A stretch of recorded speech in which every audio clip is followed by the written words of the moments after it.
Grace, good to see you. Yes, sir. How are you, Chief? I'm well. I'm well. I'm well. Good to see you, Grace. I know Welcome. you just Welcome. ready from working. I just came from work, got here, and we're getting the show to start with the guy. I told the guy not to play that ad. So Yeah, yeah, we're waiting for the others to come. But I told them to play that ad. Guy, you in studio, you play that ad, man. yeah. You Can you play please that. play What? that? It's the girl. You The said the girl, girl the girl video. child. Yeah, the girl child ad. Mhm. They're supposed to have it there. Mhm. What a day! What a day! TGIF. Thank God it's Friday. Yeah. You have Monday off. Well, yeah, I'm off on Monday. Yeah, Monday I is might go to Minnesota on. I might go to Minnesota tomorrow, or Sunday, for a wedding. One of my friend, Winston Holt, is getting married. So okay. Tomorrow is a I good thing. may, yeah, yeah. James Coyote, guys. But you coming to my house on the 26th though. So mark down your calendar. Coming to the Tombo. Week after next, right? Yep. After That'll we be leave good. Maka or the high table celebration on the 19th, right? Right, Yeah. right. So we'll do that. And so Yep. My friend is coming here. She will be beating Doma on site. And we have all kinds of pepper soup. All kinds. The Ghanaian pepper soup, the Liberian pepper soup, the Sierra Leonean pepper soup, all West African kind of pepper soup. wow, it's a 1 day party. Yeah, it's just a party with a small knit of people just to eat and have some fun. Yeah, I know you. I like to drink. I got some nice. Okay, Grace, just leave that one now. Leave that No, one. I got some nice drink that. No, I leaving that one. I talking about myself. I got some nice drink that I bought from Maka, and it got Okay. some stuff in it. Yeah, it's so nice. Very mild, but it's very nice. So I will have some of that drink. Some of my friends said they want to come and test it out. Just imagine I only bought 3 bottles from her. I still got the 3 bottles. Wow. Yeah. Oh, but we thank God it's Friday. Today is the International Day of the Girl Child. So I will talk a little bit about the girl child. But I'm hoping those people in the studio can play the jingle of the girl All child right, at the let's see beginning. here. We have James Coyote. We have Thompson B. Bar, Donso Boydma. We have people watching us as well on YouTube. Aliyu Kamara. Good to see you, Aliyu. Welcome to the closing argument. Guys, to make your way, please share the show. Please share it. Please share it. We're looking forward to have a great show. We got others that will be joining us. So we're looking forward to a great show. And so, and Yeah, so please share the show, please.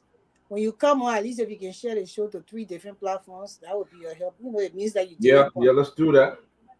Hawanatu Masare, welcome. Asatu Dawson, welcome. All you guys, man, welcome, guys, welcome. So,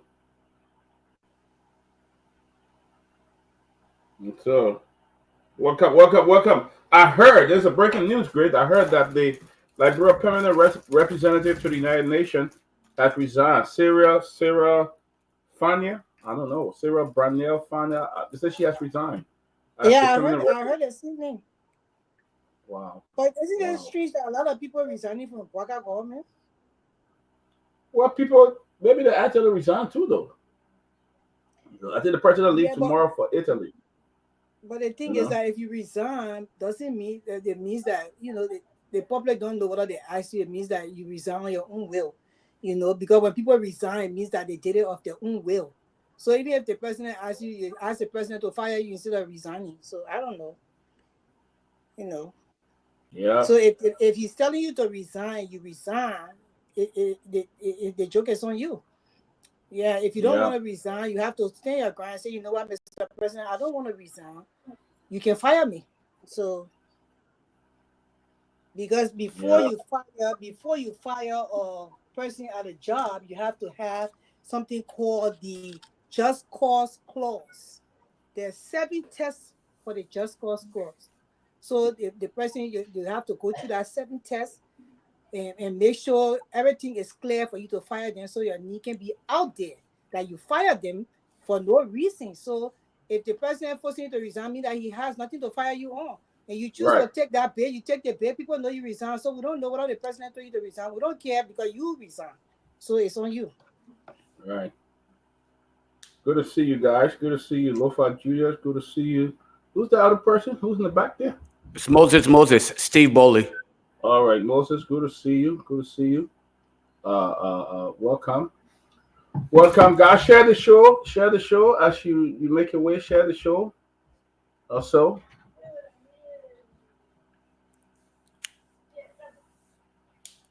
And so, share the show, guys. Share the show. Welcome. So you haven't gotten anybody in the studio to play that song? Thank you. The guys should be able to play it. Welcome, Moses. Good to see you. Good to see you as well. Thank you, Dr. Peabody. Good to see you. Good to see you. How are you, Grace? How are you, Moses? Welcome. Welcome. Yeah, guys, it's great. Let's share the show in the studio. Let's share it.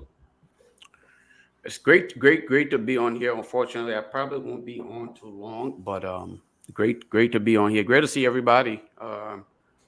Appear to be maybe a good show today. Everybody's gonna chime in as to what is going on around the world, specifically Liberia. So it's good to be on here. Moses, welcome back again to the closing argument. Great to have you on here to chime in to what is going on in Liberia. Thank you, Lofa. All right, guys. So we were talking. I heard the Liberian ambassador to the United Nations has resigned. She has resigned. So, what you think about it? What do you think? Are we starting in a specific order, or just anybody can chime in? You can start, Lofa. Honestly, I would like to kind of, do a little bit of inquiry as to why the decision was made. You know what I'm saying? Like, because I am still in shock as to why is it that everyone keep just jumping off the train? Like the resignation. If you have to think about it, as of this week, I think we've had 2 or 3 resignations. Right. If I'm correct. So my question then becomes, though, what's really going on? Is President Boycott flexing as compared to what we thought of? Could that be the case now? He's really reaching out and saying, look, I'm not here to continue what others were doing. The status quo is no longer in existence. I am about to kind of, put down the hammer and say, enough is enough. Cut it out. We must go. Or is it just the mere fact that others who have been a part of the process or who are part of the process have seen for themselves that things are not falling in place? The chips are not falling in place as expected. So they themselves are just walking away from the failure as compared to what they expected to have been the success story. Remember, human in nature, we are incentive driven. We always want to be a part of the success story, and not too many of us want to be a part of the failure. So could that be the case when it comes to a lot of these guys? But I will give all of us the opportunity to chime in on this conversation, and I just continue to follow. But that's my thought.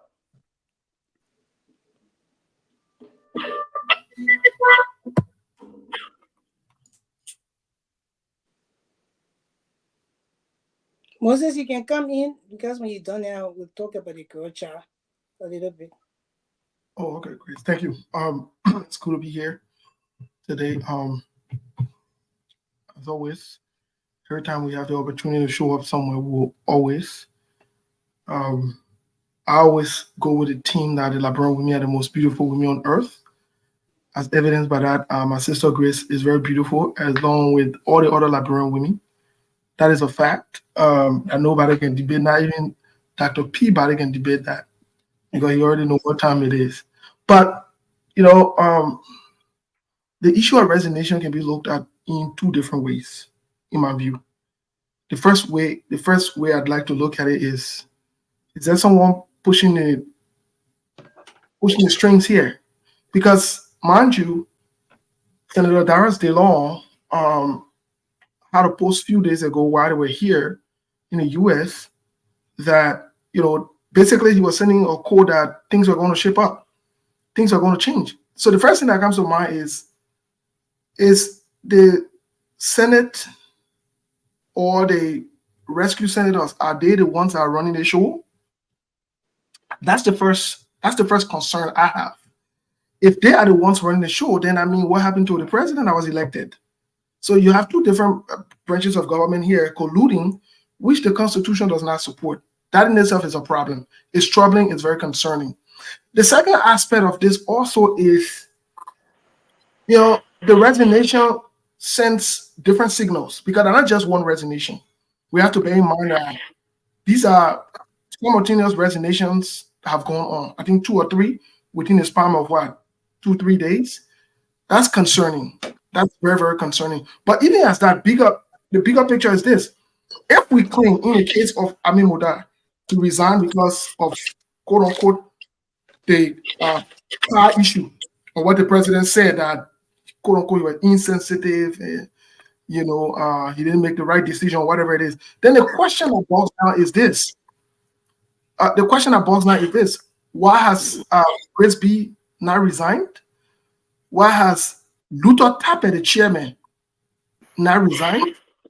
Why has the guy who's in charge of the role and so forth, like the Senate begged for on his behalf and pardon, quote unquote, Giddings, why hasn't he resigned? Why hasn't he resigned? Because all of these guys have financial improprieties. All of them have problems. All of them have demonstrated incompetence to some extent, not doing the work. Why are these guys still there? So is this selecting? Are they targeting certain people? Why are they keeping, the Minister of Labor, not Labor, Public Works? Why are they keeping all of these people? Why are they still there? And certain group of people are leaving or are resigning.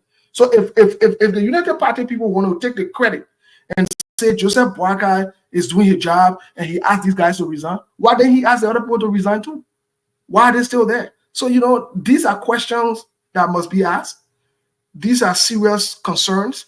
And also, from an international diplomatic standpoint, it sends a very bad signal of the government. That you just get people resigning. It's not necessarily a good image of the government or representation. Thank you, Moses. Welcome, Togar. Welcome to the platform. Thank you. Okay. So what I wanted to do is talk a little bit, since we're getting to politics. We have to honor today is the International Day of the Girl Child. So if it's not because of women, you guys will not be sitting down here, because then nobody will born you up for you to be sitting on the platform to be talking right now. So we got to make sure we honor that. So today is the International Day of the Girl Child. This is a global observance championed by United Nations to highlight the rights and empowerment of girls worldwide. So we want to make sure that we honor this day, and show our respect for the girl child. I would just say to you that this day was founded by United Nations, and they founded the day on October 11 in 2012. The main reason why they founded the day was to increase the awareness of the challenges that girls face, including gender inequality. So I really admire that the LBS director Eugene Fagon, although I don't really like the guy from the elections, but I admire the way he honored the day by giving his office to a young girl in Liberia to sit in that office as director of LBS, just to honor the day and make the children happy. So I would really like to congratulate him for doing that. That was an honorable thing to do, because usually in our country and in our community, we don't take these things, you know, we don't honor these things. Like these days come, we don't really celebrate them. But he was able to bring that to light, and I hope he be doing that a lot at LBS because it really show a mark. And I felt some change when he did that because during the so-called normal days in Liberia, that's what the people used to do.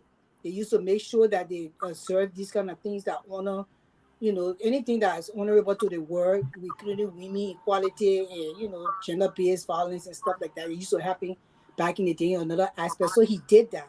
So the day was funded just to give awareness to girls, you know, for equality, limited access to education, because most time if a woman have two children, one is a boy and the other is a girl, she would rather send her son to school instead of the girl. But you know, we happy these days that women have access to education, healthcare first and foremost, and also protection from violence and discrimination. So that's why United Nations founded this day so that women, you know, the girl child can be aware of their rights and the access and they have in society, and they need to tap into those things. Um, Also, the initiative is also to call attention on the child marriage and other harmful practices affecting young girls globally. So the child marriage is still happening in Liberia. So, you know, I was hoping that gender ministry would have done something, you know, just to bring light to this day and talk against child marriage because a woman's supposed to get married at least when she's 18 years old and can consent.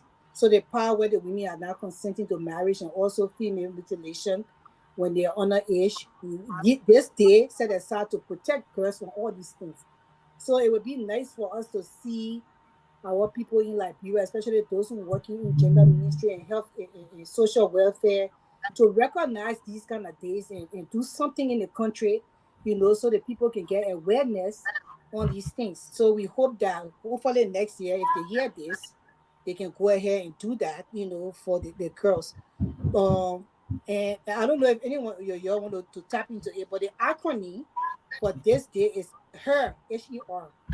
So the her H is for headstrong, representing the determination and confidence.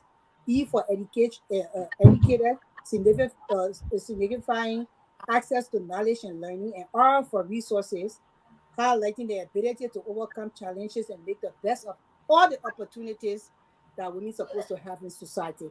And we always stress on women because, you know, women are the most vulnerable, the women and children are the most vulnerable people in society, especially the girl child. So I hope you guys can recognize that. I know you guys have, most of you got daughters, you got children, but you know, this is the day that you make your daughter feel good and, you know, tell her about her rights and her opportunity in this world, that she can excel to anything she wants to be. Because right now, hopefully by November 6th, we'll have a female president sitting down in the White House in the great United States of America. Thank you. Well, that's great. I mean, I think we do all recognize female as well. All the young girls in Liberia with the potential. There's a young man that I really salute. His name is Johnny Snare. Johnny Snare runs a program in Liberia. I was there in March of this year. I had the opportunity to go and speak at school where Johnny is training those young girls into complete computer application. He's an IT guy from the US, and he has this program where he offer young girls the opportunity to go and learn computer. Very beautiful place. I went there. I mean, children who were totally from very difficult background, challenging background, and they all gathered there and were learning. And as they learned, they would go back in the other area and train other people. So it was very great. I got to see Johnny. I visited his school. Johnny does a lot of great work in Liberia, and it was really, really good to see him. But just before Togar come on, we got a small ad that I just want to put up, and then we'll get back into the conversation. Togar will go next. This is about, if we could just zoom this. This is about one of our partners. She's been a great support to us, Miss Makam Rano. She's hosting a special Duma Fest next week. Uh, it's called the The High Table Fall Special is on October 19th. It starts at 11:30 till sunset, and it's on in Chapel Road in Gettysburg, a place called Dairy. She's gonna have the Duma. She's talk about it's a Duma fest, the goat meat with peanut soup, dry rice. They got rum punch special and pepper kala, and they got soya special. So guys, we're gonna bring this again. We're gonna announce it at the beginning of the show until the activities, but. Macam is having that the hot table. A lot of people go there. I mean, vice president, representative, minister all go to the high table. So we're looking forward to that next week, and I hope I'll be able to make it myself this time. So, Maka, we got you, and definitely we'll bring this back on so as well. But Toga, you listening to the intro? You listening to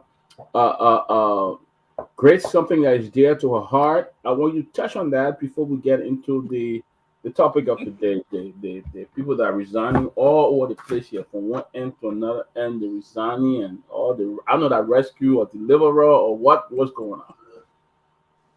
Yes, thank you, Dr. Peabody, and thanks to Grace, to our brother who joined us today.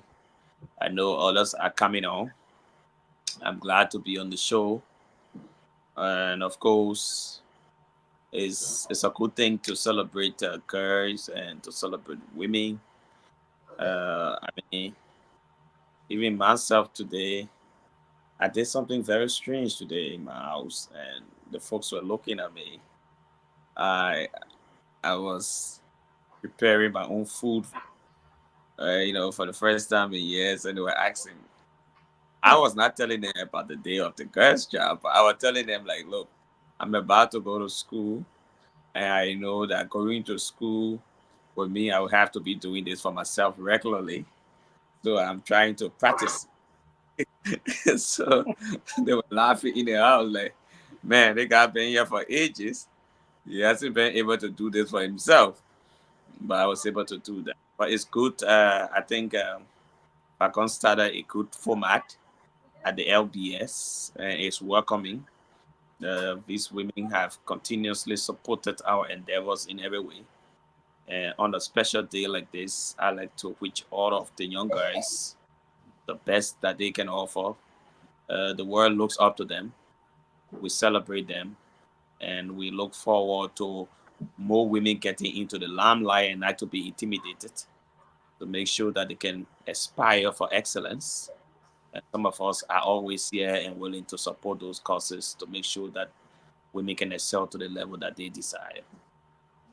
On another note, there are a lot of things happening. The country is talking about this whole Elon Musk and the Starlink thing. It appears to be a big celebratory event for the rescue mission. Uh, I hope in the coming days they can also roll it out to the public as to what this entire Starlink project will mean for the public. Because I've been following some friends who are using it now in places like Accra. Uh, Myself, I really hope it will be able to support us, because even at home, and I posted that today, that we too are looking forward to it being very impressive for all of us, because I spent around 100 US bucks for 24/7 Wi-Fi at home in Morovia. I think that is very expensive. Ordinary folks will not be able to afford that. We have to go lower. Uh, and if Starlink is coming, few things we need to also take into consideration. We need to ask some hard questions. For example, would they be to have a showroom in Monrovia, for example, so people at home can be able to have access to it, so that not everybody can go online, go and buy it online. That's one. Two, will it be affordable? Because I know, for example, like even though I pay $100 for the internet service at home, but for the installation process, it costs around 400 or so. I'm understanding Starlink is between $500 to $600. So that means it might not practically be for the ordinary people. It might still be high. If even you're paying, because I heard some friends in Ghana talking about 45. Some friends in Kenya are paying around or more. So it seems like the price seem to be differing from one country to the other. We must have a whole format. So the government needs to roll out the plan. It's good. It's terrible that you ride from here to places like Buchanan, and you're just talking about an hour to 30 minute stretch. Along that route, you barely will be able to have internet, or you barely will be able to make a call if you have some situations along the route. We need to change this. This is 21st century. All these kind of situations have to change. You can ride up to 3 to 4 hours in the hinterland in places like Rwanda, and your internet is never going to trip. You come to Liberia, it's completely different. If you're just driving up to Kakata, which is just 45 minutes along that ride, you're not even be able to have access to internet at some places. So we need to change that. Then you talk about the whole resignation thing. I heard today someone at the UN also has resigned. It's becoming a whole resignation mission. And I think the Bouaka administration has to step in and seize the moment. What's actually happening? What's going on? And it's interesting. Like I heard, like the Amin Moda situation. I heard when the president came, Amin Moda went to see the president. He was snubbed. He went to see the wife. They had a few conversations, and he felt things weren't going well. He went back home and putting his resignation. But it should be more than just a resignation. He preached the laws. There were some things that weren't looked at. The vehicle in question is still around. The president just put up a flimsy statement and say, okay, the vehicle now will be used for VIP. But what's about the breach of the laws? I think we need to step up the game. The president needs to change some direction. I'm also very, very concerned about the issue of the president donating. The last time that came up and it's coming up again. This is the second or third time since he became president. The Bouaka Foundation is now making some huge donations. These were things that happened before. The fact that he's now president, and we see, I think some incubators are in the country, I heard, and almost all across the country, every hospital across Liberia is getting some incubator from the Bouaka Foundation. This is a foundation that could not even bring a 44 container from America. From the very beginning, I think during the COVID or one of those times, and that container did not arrive to Liberia. All of a sudden, that foundation is becoming one of the richest in Liberia, and stuff are coming from all over. Major donations are being made by that foundation. Some of these things need to be checkmated, and we need to question them because it's concerning that things that never happened yesterday can just happen all of a sudden. So these are issues as we go further. We're coming to explain some of these, and lastly, you also know that there is a communication that have come from the CDC to the police director. I put that in the chat room, and that communication is very interesting. It's a good read. It's talking about the excesses. It's talking about the history of the current police director. The CDC, has been raising this issue concerning the whole eviction exercise of their headquarters is becoming concerning. The Supreme Court has come up, with a stay order on that, and it's becoming an issue to talk about. Thank you. Do we want to talk about CDC evasion yet? Why should we put CDC evasion in the news where so many other things going on in the country that could be discussed? CDC people and the evasion belong to them. We are not going to be discussing such a thing in the news. It's not news to us. Too many things happening like that we need to tackle and put the government foot to the fire so they can be able to do what it's supposed to do. But people, I just want to come in quickly with the resignation of the people in the government. You see, for me, my fight is for Liberia. So I will talk like men say. I'm very objective. I have my independent thinking mind, and I will speak what is on my mind. If nobody loves me for it, plenty of people love me for it. If nobody loves me for anything else, that's what they love me for. So I would say, I will never blame Joseph Bouaka on people's resignation. No. If people got the right to resign, those things happen in other places. People can resign their job here all the time. There is nothing wrong with that. Now, if the people being pushed to resign, we don't have anything to do with it because it's just that is news in the street. It means that filter or gossip. We don't care about the filter gossip about the puppet trying to tell the people resign. These people are grown-ups. They've been living their lives before they ever got position in the Liberian government. If they're saying the puppet tell them to resign, so they want to resign at their business, people can be fired from job. if I'm not forced to, if I don't want to resign a job and they force me to they want me to go, they will fire me.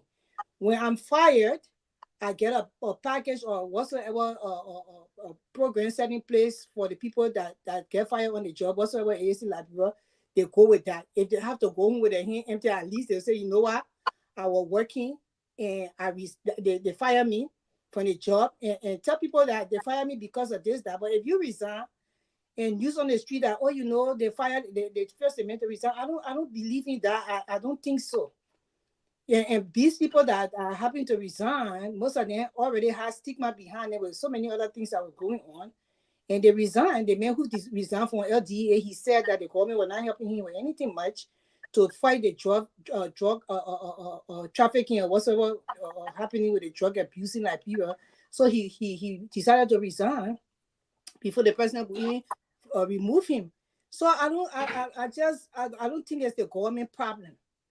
I don't think it's a government problem. Or most time I would tell people that when you own a job and you don't want to resign, don't let any force push you to resign that job. We meet on a job and be fired with self, you know, be fired with your mind right that, you know what, I don't care. They fired me, but I was on the job and they decided to fire me. That I said there's something called the just cause clause.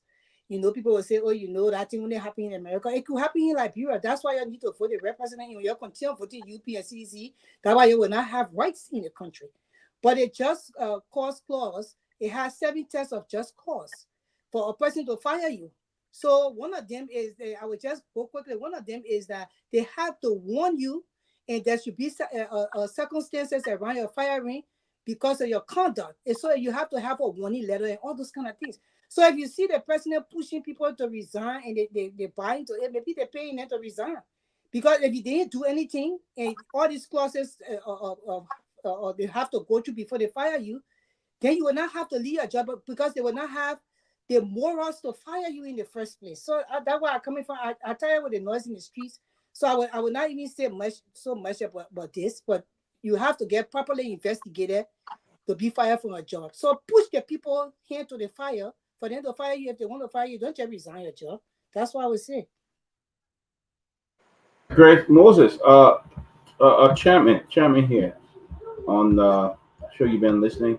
So chairman, especially President Barker, bringing the incubator and all of that, chairman. Well, first of all, I think it's a huge, it's a conflict of interest, whether you like it or not. It doesn't make any sense. So then the question becomes, what is the responsibility of the government to its people or to these hospitals? So are you saying we are running a government of donations when, our friends, our partners don't give anything, then we don't get anything? Is that how the government going to operate? That's the first thing. Second of all, I think our brother raises a very good point when he asked the question: why is it that during all of these years, why is it that the Barker Foundation did not have the means or the ability to bring these things in, considering they were going into campaign? They could have used that to sell, President Barker. But for history, we know that President Barker told us that he was living on loan throughout these times. So how come they got the money to be able to do this? But what's also interesting is, even with the Barker Foundation, as of recent, the fathers were revoked until most recently before they even got it reinstituted. So all of these things are very concerning. They're troubling. And you see, you don't want to set these kind of precedents or precedences where you have people using the foundation to be doing the kind of shenanigans. Then the budgets, the money that were allocated for the hospitals to be able to do these things, where are they going now? How are they being used? So these are serious questions that I think the Unity Party-led government, President Joseph Yuma need to focus on. Because if you start to do these kind of things, how do we keep track of all of these things? The same way how we can hold the senators and other people accountable, for other branches of government. They're bringing in ambulances to influence people and so forth. They're bringing in other one, to turn to humanitarian. Then we have a country running on, donations through non-profit organizations, such as especially the ones from the president. That's very concerning. That's troubling, and it smells very fishy in my view. All right, Chairman Bennett, yeah. Look, let me say this. Yeah, I mean, we see the conflict of interest here. It's very clear. But I think the people need that damn incubator. To be honest, it's a conflict of interest. It's wrong. But a country in need, I mean, they need it. But I think they push it in here, as we stated, is bad. It sends a wrong message because who is donating? I think that charity should be in the blind. Somebody else should be running that charity now, and somebody should be doing it. But if they're still going around with the Joe Barker Foundation, all of that. So you see this thing. It's the same thing that happened in previous government. They were criticizing, they were doing this, they were doing that, and then they just kind of repeat the same thing. It's just mind-boggling. It's very mind-boggling. But Chairman Ben is here. Chairman Ben, Chairman. Oh, thank you. It's good to see you, Steve. For some reason, I'm getting a feedback. I don't know if it's me or okay.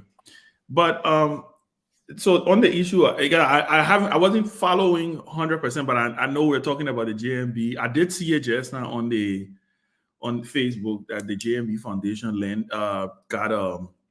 a donation, right, of incubators at different hospitals across the country. I have a different thought on this. I have a slight different thought on this. I do know, I hear what everybody else is saying, but let me say this. Until we can build strong institutions in the country, until we can put in place regulations that will guide and govern these things, we're going to continue to have this conversation. Plain and simple. Before President Joe Barker became president, his foundation was barely on, I don't want to say 1 foot. I don't even know if it was on 1 foot. Nobody knew. The only thing I know the JMB Foundation donated at one point in time was some boat or some ferry or raft or something that they gave to the people in Nimba and I think the people in Basso or something like that. You must also understand that the former chairman, the former head of the JMB Foundation is the current Minister of State. You must also understand that, right? So what am I trying to say here, guys? Until we can put in place laws, regulations that govern and that police these things, I want to believe that we're going to continue to have these conversations. It's almost like the situation with the code of conduct, right? Where it's on the books, the laws are there, but we see flagrant violations. The current Secretary General of the Unity Party is the current Managing Director of LPRC. The current chairman of the Unity Party is the current chairman of the National Port Authority Board. We talk about it, nothing happened. The president doesn't care. In fact, I saw something on the news the other day I saw Julius J posting that the president begged the remaining officials of his government who haven't declared their assets, almost like appealing to them, y'all go ahead and declare your assets, please. Almost like y'all go ahead and do the thing so that people can stop talking. So it's not like, and the reason I say this is because there's nothing there that will hold people accountable. Yes, you are right. There should be a full disclosure on who made these donations to the JMB Foundation, because I don't know if they went and bought these things, but there should be a full disclosure to say, okay, you know what? This was donated by Foundation X.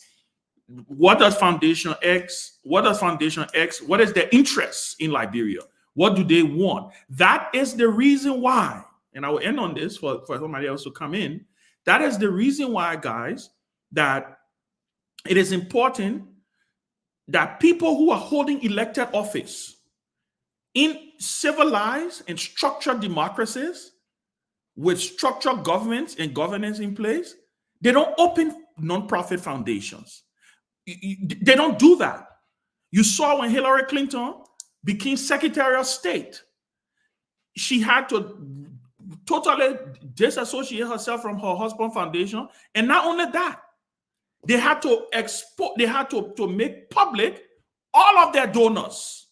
because the American government did not want a situation where, you know, they didn't want a situation where somebody was influencing the Secretary of State, right? So until we can put those kind of systems in place in Liberia, I'm sorry, guys, we're just wasting water on the back of a turtle.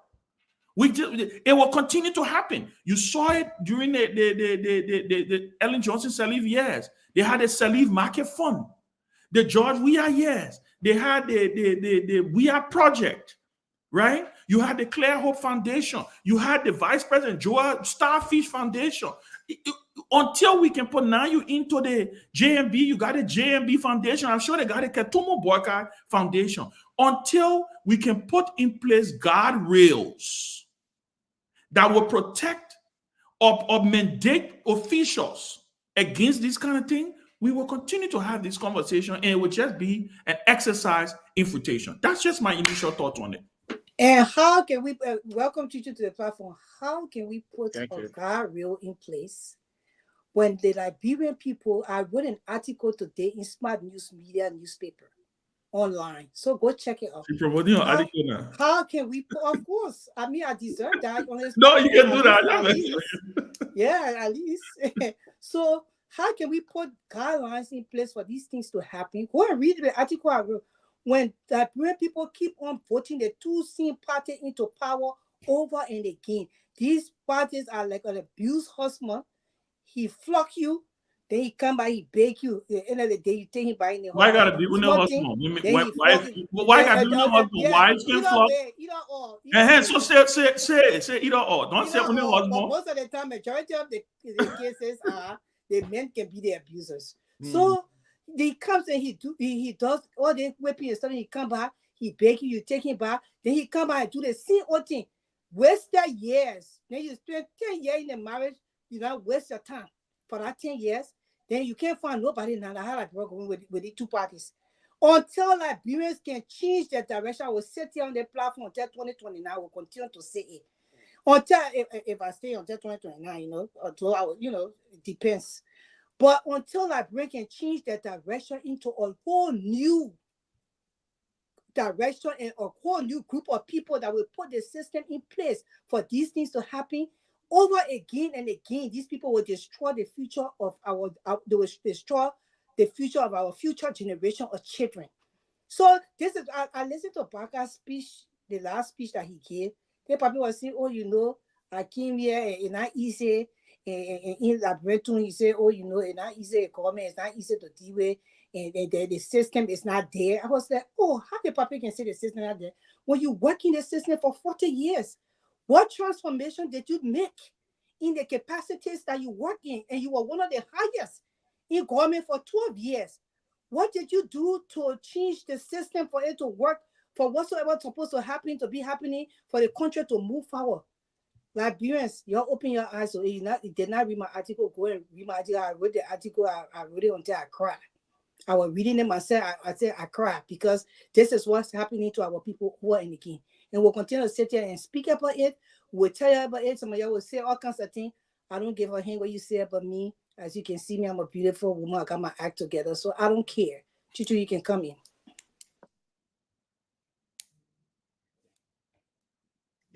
Indeed, Grace, you're a beautiful woman and very brilliant. Good evening, everybody. My friend Ben Sanvee, how are you?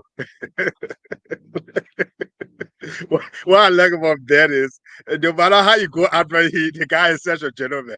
What don't do? Yeah, what don't do? You know what I mean? I'll tell you. I can't wait. You saw how we catch it in the chat with me, and he just not. He just let him make fun of me. You. He just let him make fun of me. Gentleman.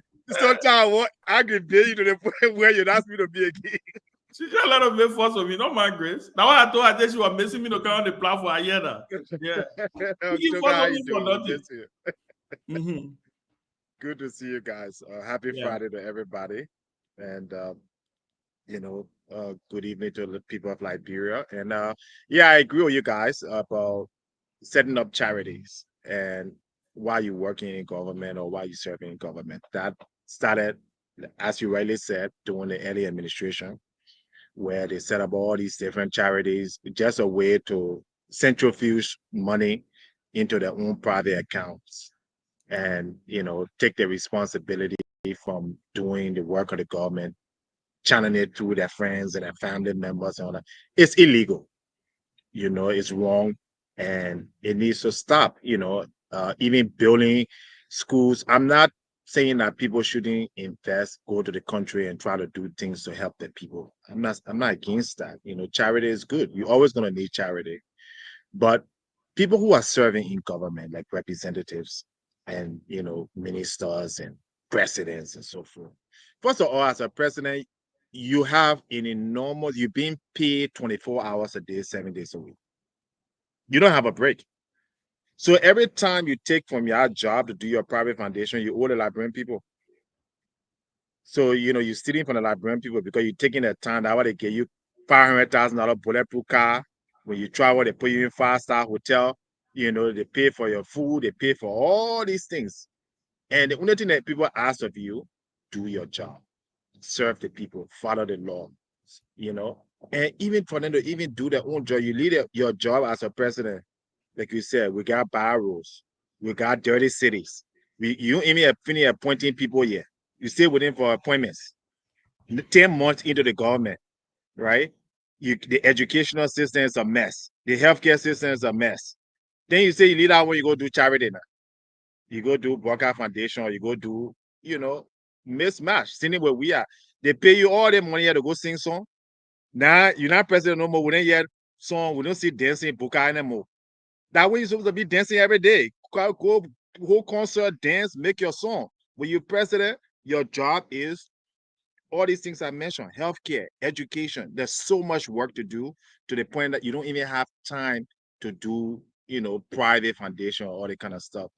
But again, Grace, like you said, some of us, we care for the people back home. We have people back home, and we're doing it to at least help them.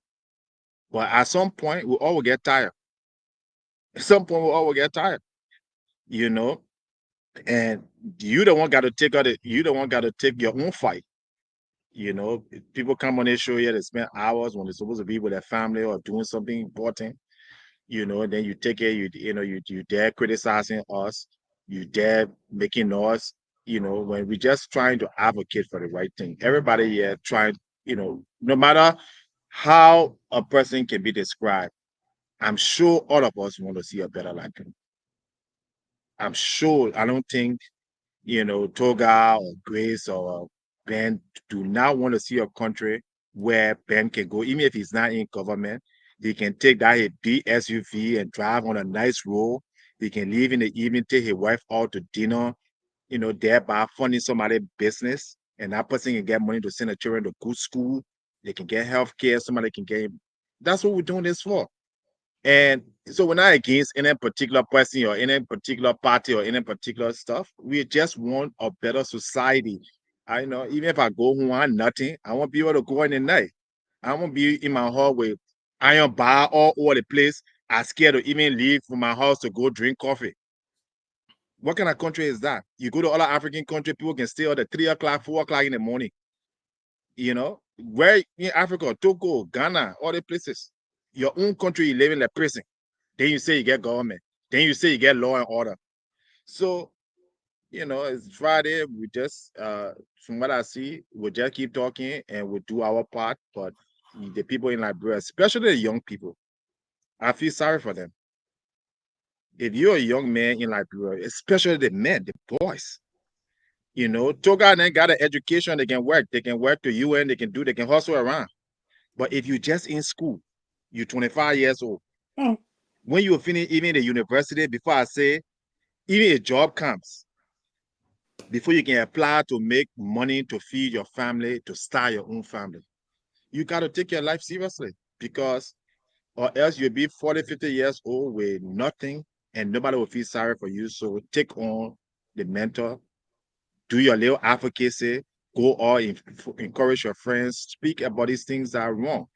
You can't sit down there and keep quiet and say, oh, Grace will always be waiting for her. Grace will always be talking for her. So that your own life, everybody here got jobs or some kind of income or something. We live very well here. We live very well here, and we shouldn't apologize for it that the government you elected, so we're just helping and hoping that things will change, but the young people need to step up. They need to step up and start speaking up against these corrupt government officials that are doing charity and all that kind of stuff. Thank you, Jen. Can I say something quick? I know when somebody spoke, I think it was Ben or somebody said, somebody said that they seem two, you live in America and they seem two parties. So one of my friends just took a screenshot of it, I don't really see the comments like that. But you live in a country that got two parties and said that is just sickening for you to say. I live in a country that have two-party system. Yes, Democrat, Republican, they have independence. You can run as independent if you want to. I agree. But the government that you vote over and over again, the two-party system that don't you know they clear our loans, our student loans, and we got zero balance? Liberia can do it for you. The University of Liberia is a dumpster. The children are living in fields. The road conditions are bad. And you say, because America got two-party system, so Liberia should have two parties. You are comparing apple to oranges, Ben would say. That's what you're comparing. And that's the mindset of your Liberian people. That's what got Liberia behind all the countries that are way behind.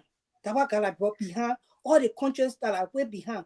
Better the money back. Thank you. So let me, before Togar come in, just a point of correction to whoever sent you that.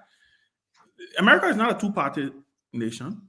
Many people don't know that. In fact, funny thing, you know how they put these sample ballots in the mail?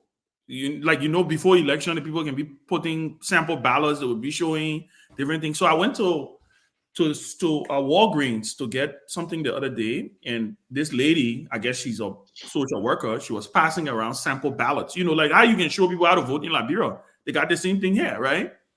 I was surprised to see how many people are running for president.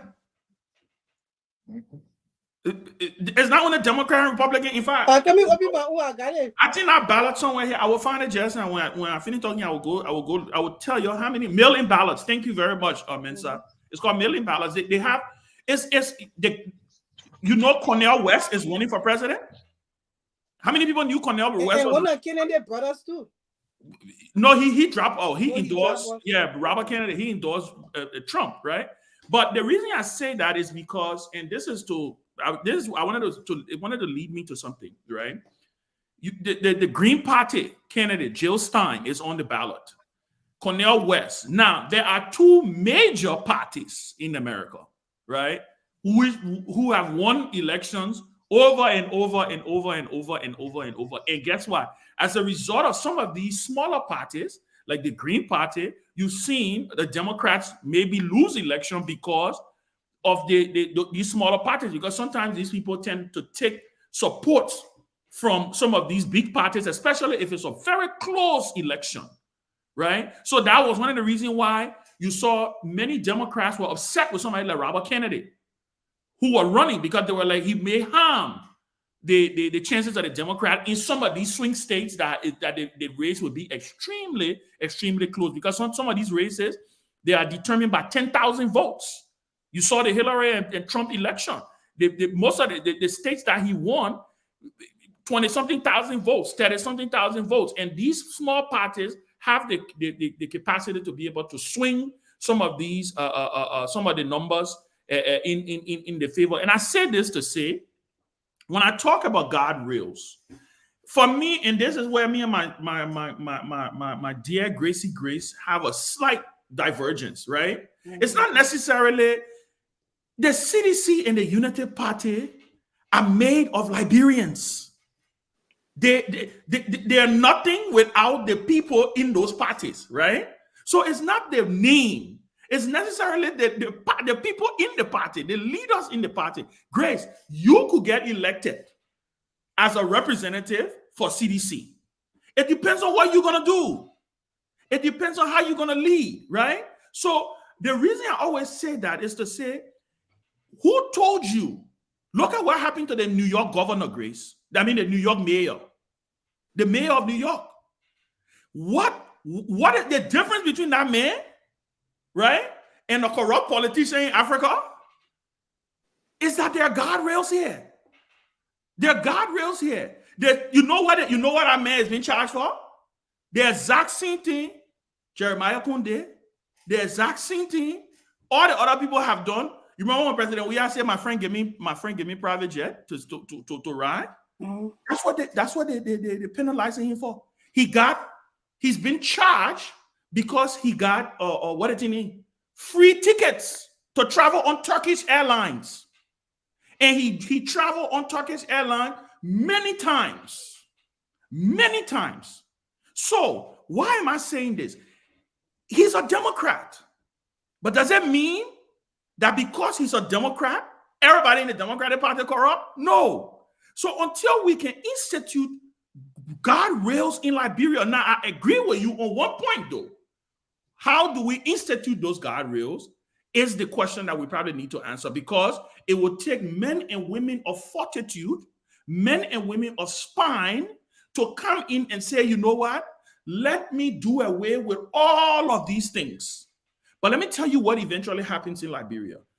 People say they will come and they will change these things, but they get there and they get corrupted and they get drawn into the system and they start to enjoy the spoils. You saw it happen with President Boyka. By the time he got elected, the moment he got elected, he instructed his chief of staff to call NASCOP to take 500,000 to buy cars. Because it's the same old people, Ben, and that's the thing I'm telling you. For the guardrails to be set, you cannot have the leadership in those parties.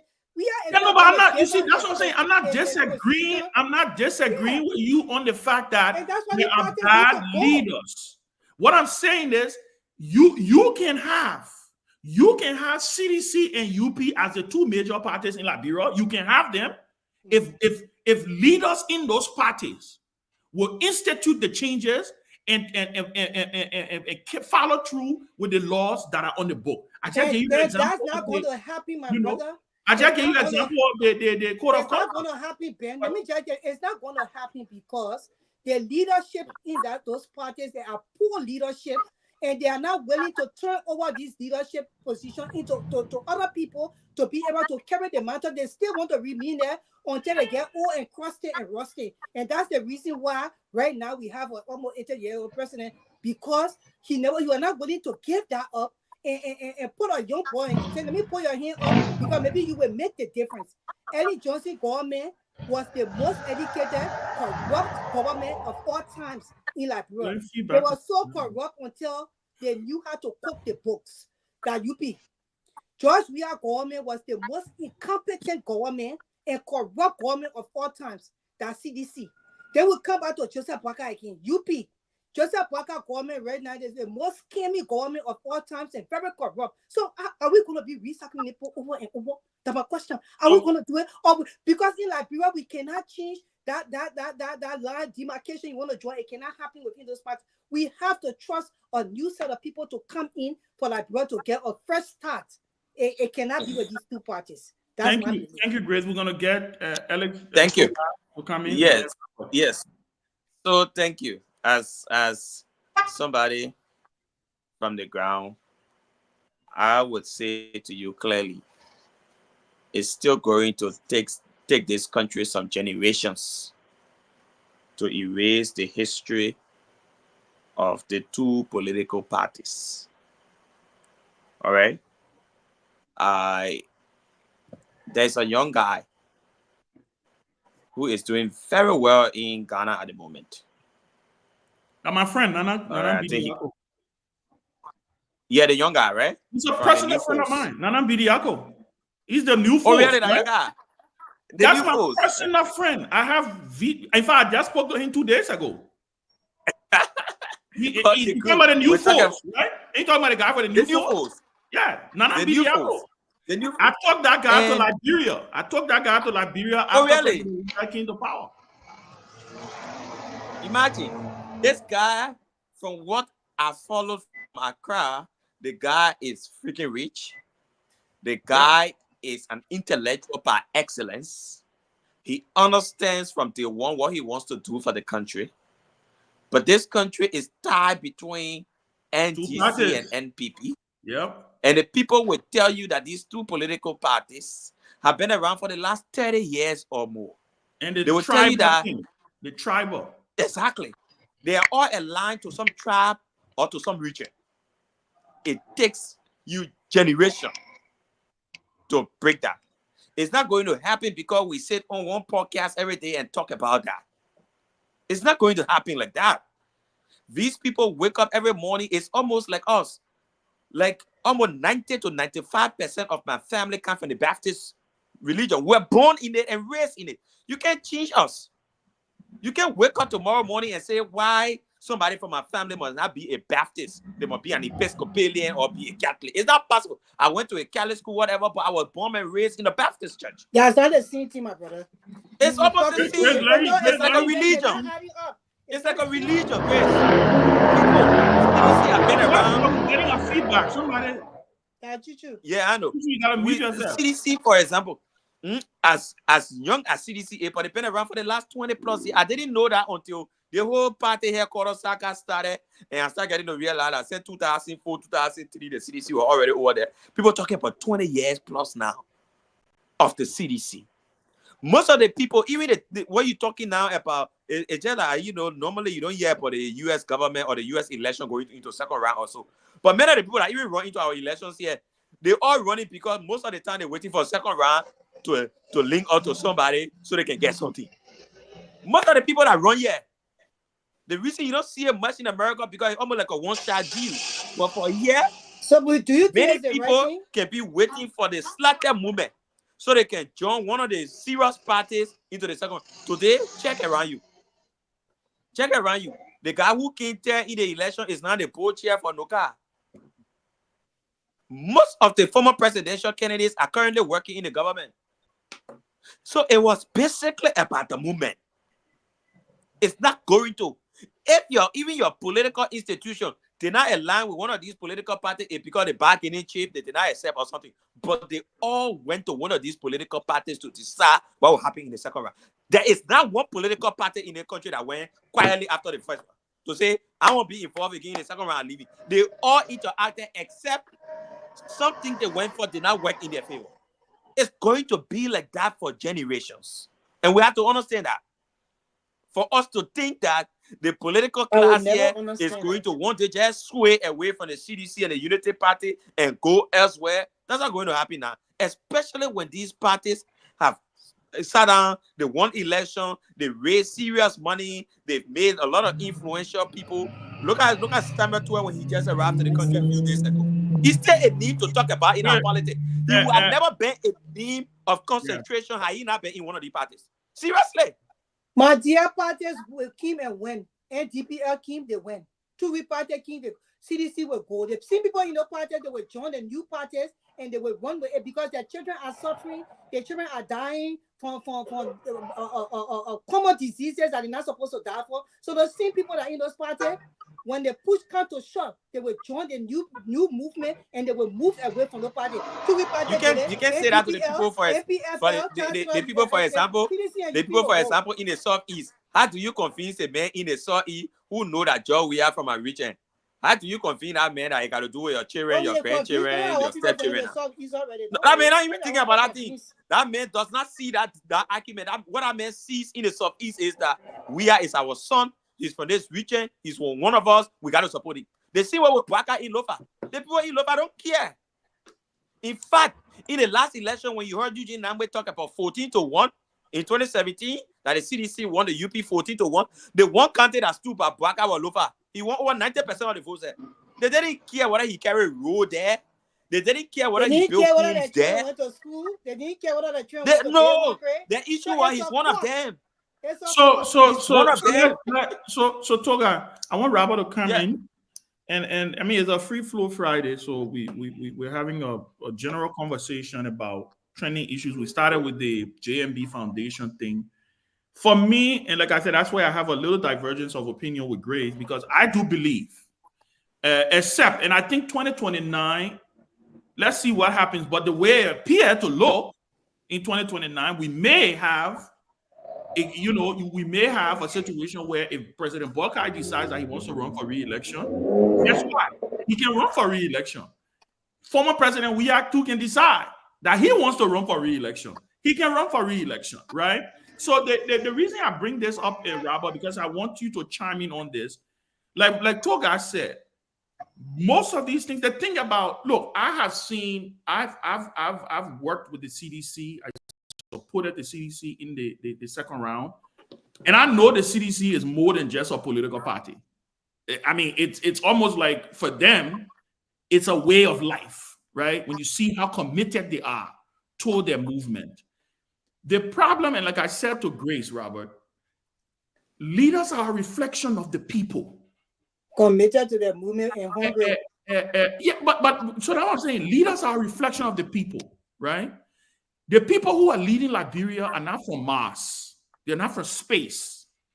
And I talk about leadership across the board, from the national legislature to the executive, to the judiciary, to businesses, everything. That they are Liberians. There's a vast majority of Liberians who resonate with the leaders that they have. So I want your thought on it, Robert. What do you think as far as, first of all, maybe chime in on this JMB Foundation thing, the donation? I think at the end of the day, until we have the guardrails in place, we'll continue to see this happen, government to government, government to government. People come in, they form foundation. Right now, they got people who dividing backpacks, book bags with JMB. With their pictures on it. But see, we have to got pictures on backpacks. But that's what I'm saying to you. This is and guess what? Ellen had pictures with backpack. This is a societal thing, right? So until we get to a point where our people understand some certain things, this is a cycle that we're in, right? So go ahead, Robert. Okay, so well, first it's great to be. Sorry, Robert. And Togar, I just found a video. I will send you the video so you can see your board, Nana. You know. And I will connect you with him. Maybe you can go camp. You can go. Exactly. I always pass it there now, you know. Yeah. Go ahead, Robert. Sorry. Yeah, no, it's good. So listen, with regards to the JMB Foundation thing, you know, it's just like the Ben said, I do agree. I get sick and tired of using the word mindset, because every day we talk about we've got to change the mindset of Liberians, right? And we've been changing that mindset for more than 150 years. The question is, when will we succeed in changing that mindset?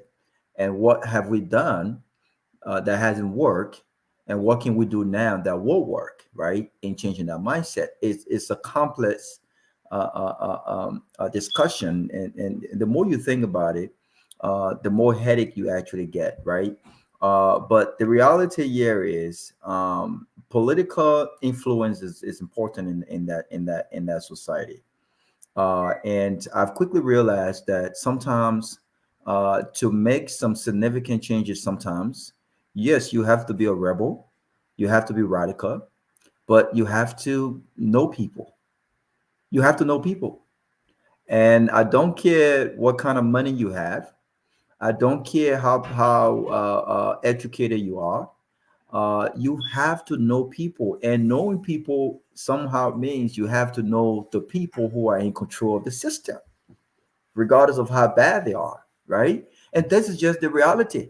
I hate to say that, but this is the reality, because until we start to change the mindset of the power that be, to influence the people that they know in the villages, in the towns, and those folks who have been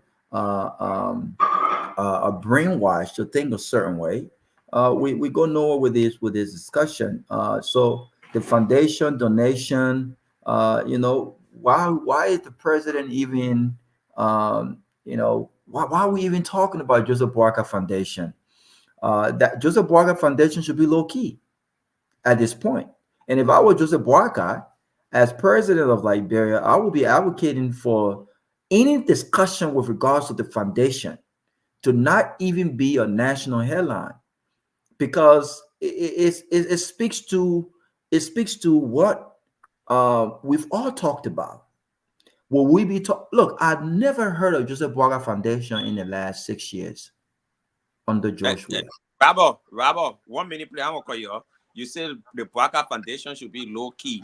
I can safely tell you, if you went to the headquarters of the Boakai Foundation and see the current rebrand of it, you'll be even shocked. We are Loki. The entire play has been transformed. I'm telling you. But I agree. The same way how everything gonna change, Ben. I agree. The same way how Joseph Boakai House has been transformed. Now, here is my thing. Would Joseph Boakai Foundation have the kind of momentum or the kind of relevance they have now if he wasn't president? If he didn't have political power? Absolutely not. And so political relevance in Liberia is extremely powerful. And this is the reason why we have one of the most powerful presidents in the world. But imagine if we had a leader who understood the kind of influence and the kind of power he or she had, and were using that influence for all of the right reasons. Imagine where we will be at this point. The buck starts and ends with Joseph Boakai and whoever the power that be is. And so, the foundation will have no relevance if Joseph Boakai wasn't president. You know what I'm saying? And I'm sure if Joseph Boakai were to leave office in the next 5 years and they ran out of money, I'm sure that foundation will go back in the corner it came from after 6 years. This is the reality that we are as a country, Liberia. But I just wanted to buttress Ben's point, and I hate to say it, but I'm beginning to understand. You always do that. I don't always buttress Ben's point. I don't agree with Ben. It's not a bad thing. Great. I don't agree with Ben. No, but I want my sister. No. I know. You see, Grace is on the show for a reason. Ben, I cannot take lightly the fact that she's telling me I always butcher your point. I cannot. We're on national radio. Why on that show they brought me here for a reason? Oh, because that's not a reality. Ben have said on this show that we must accept Liberia for what Liberia is. And I've said no. I have a different opinion. I don't think we've got to accept Liberia for what Liberia is. I think that we've got to change Liberia. We can't accept Liberia for what Liberia is massively corrupt. We have a systemic corruption in Liberia. Do I agree that system must be like that? No. We've got to change it. So I disagree with Ben. But what I am saying here is this. At the end of the day, Grace, the more I have conversations with some of these guys, I've got to realize that I've been in America for a very, very long time. There's certain part of me that is Americanized. However, I understand the system. But you know what?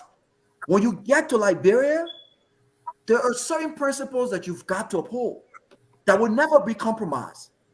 But while you do that, you must also understand that you are in a different terrain. Certain things just would not work the way I'm used to it being worked in Atlanta. That's the reality. It's like going to Saudi Arabia. Yes. They call it terrain management. That certain things will work like the way it worked in Bucket, and that includes me having a nice dinner at a nice restaurant, what I'm paying my own money for. I got to understand I may not get the kind of customer service that I deserved because the system have not created that.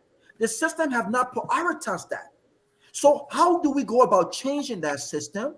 We've got to integrate and try to bring all these new ideas, but we have to start with the power that be. Because at the end of the day, these guys have tremendous influence on the minds of the people. And I will close on this note. Listen, for many days, Grace, I think a month ago, I'm not sure if it was a month ago or 2 months ago, when we had the conversation about the yellow machine. Somebody on the show said, Robert, if you are running for representative in any town, when the people go to those towns, they will say, that Robert Boy, you don't like your, you know the boy want to, they think that good for your roles. That's what the boy talking against you. That mean to you. Ben said that. And it bothered me. I thought about that for days.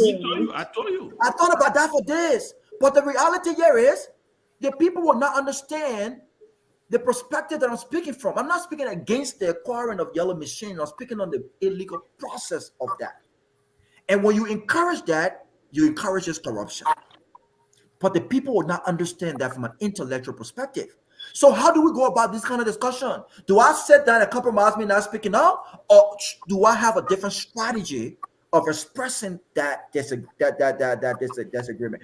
I can talk all day come from my home in America, but again, when you are on the ground and you have to change the mindset and the system, I am gradually beginning to realize that you've got to have a different strategy that works in Liberia without compromising your integrity and or your principle. Thank And you. you have to put in the work, though. Thank The you. work We're can be done. You have to gonna put in get the work. Tomalin has joined, Professor Candice and Steve. Free flow. Let me also say this before Tomalin comes in. He was the first, and then we'll do Professor Kennedy and Steve. It is, and the other thing is, let's also put it in this perspective. It is all but certain that at least for the next maybe 5 elections coming up, maybe 4 elections coming up, before you become president of Liberia, you either got to be associated in some kind of way, whether through coalition or through partnership with either the CDC or the Unity Party. That is a fact. That is not a fact. That is a fact, and the reason is a fact. Other people come in, stop putting in stone and something because nothing is impossible. Grace. Nothing is impossible. Change can Grace. to a nation. You see, Grace. No. I didn't say it was impossible. I didn't say it was impossible. I said it is a fact. It is a fact because a fact because the last 3 elections we have had has proven that.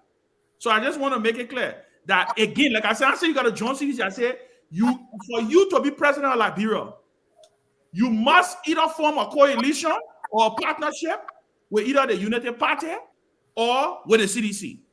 Let's see the next exactly. When people finish suffering, we'll see whether they will be looking at other. Come in, George. Come in. And you know, and the other thing about people suffering, for me, I think Liberian people at this point, I don't think. Anyway, let Tommy come in before because you can't just be sitting here, won't be talking. It's good to be back. I'm happy to see Steve Moses. Good to see you, brother, and Professor Kennedy. He's been busy, so we see him often. But the professor is always in the back giving us our mojo. And so happy to be always there. But you know, let me first announce next on Wednesday we have for the first time the guy, the brain behind this whole the Truth FM, this younger CEO in Liberia, the real CEO, Kehleboe will be our guest on Wednesday. He's the CEO of Renaissance Communications Incorporated and CEO of Bealded Entertainment. He'll be our special guest on Wednesday. He's the one that got us. He makes sure that we are on every day and make sure that everything is in check. He's the brain behind everything. We'll be having him as guest on Wednesday. He ran for district number 4 representative in Montserrat County in the last election. And for some reason, like, we're still trying to figure out how come he's got 1%. But if you have gone to the district, I'm sure Togar can bear me off. I just can't believe that Lai didn't win, honestly, for the fact that when I saw his launching and everything, he passed through the district number 4.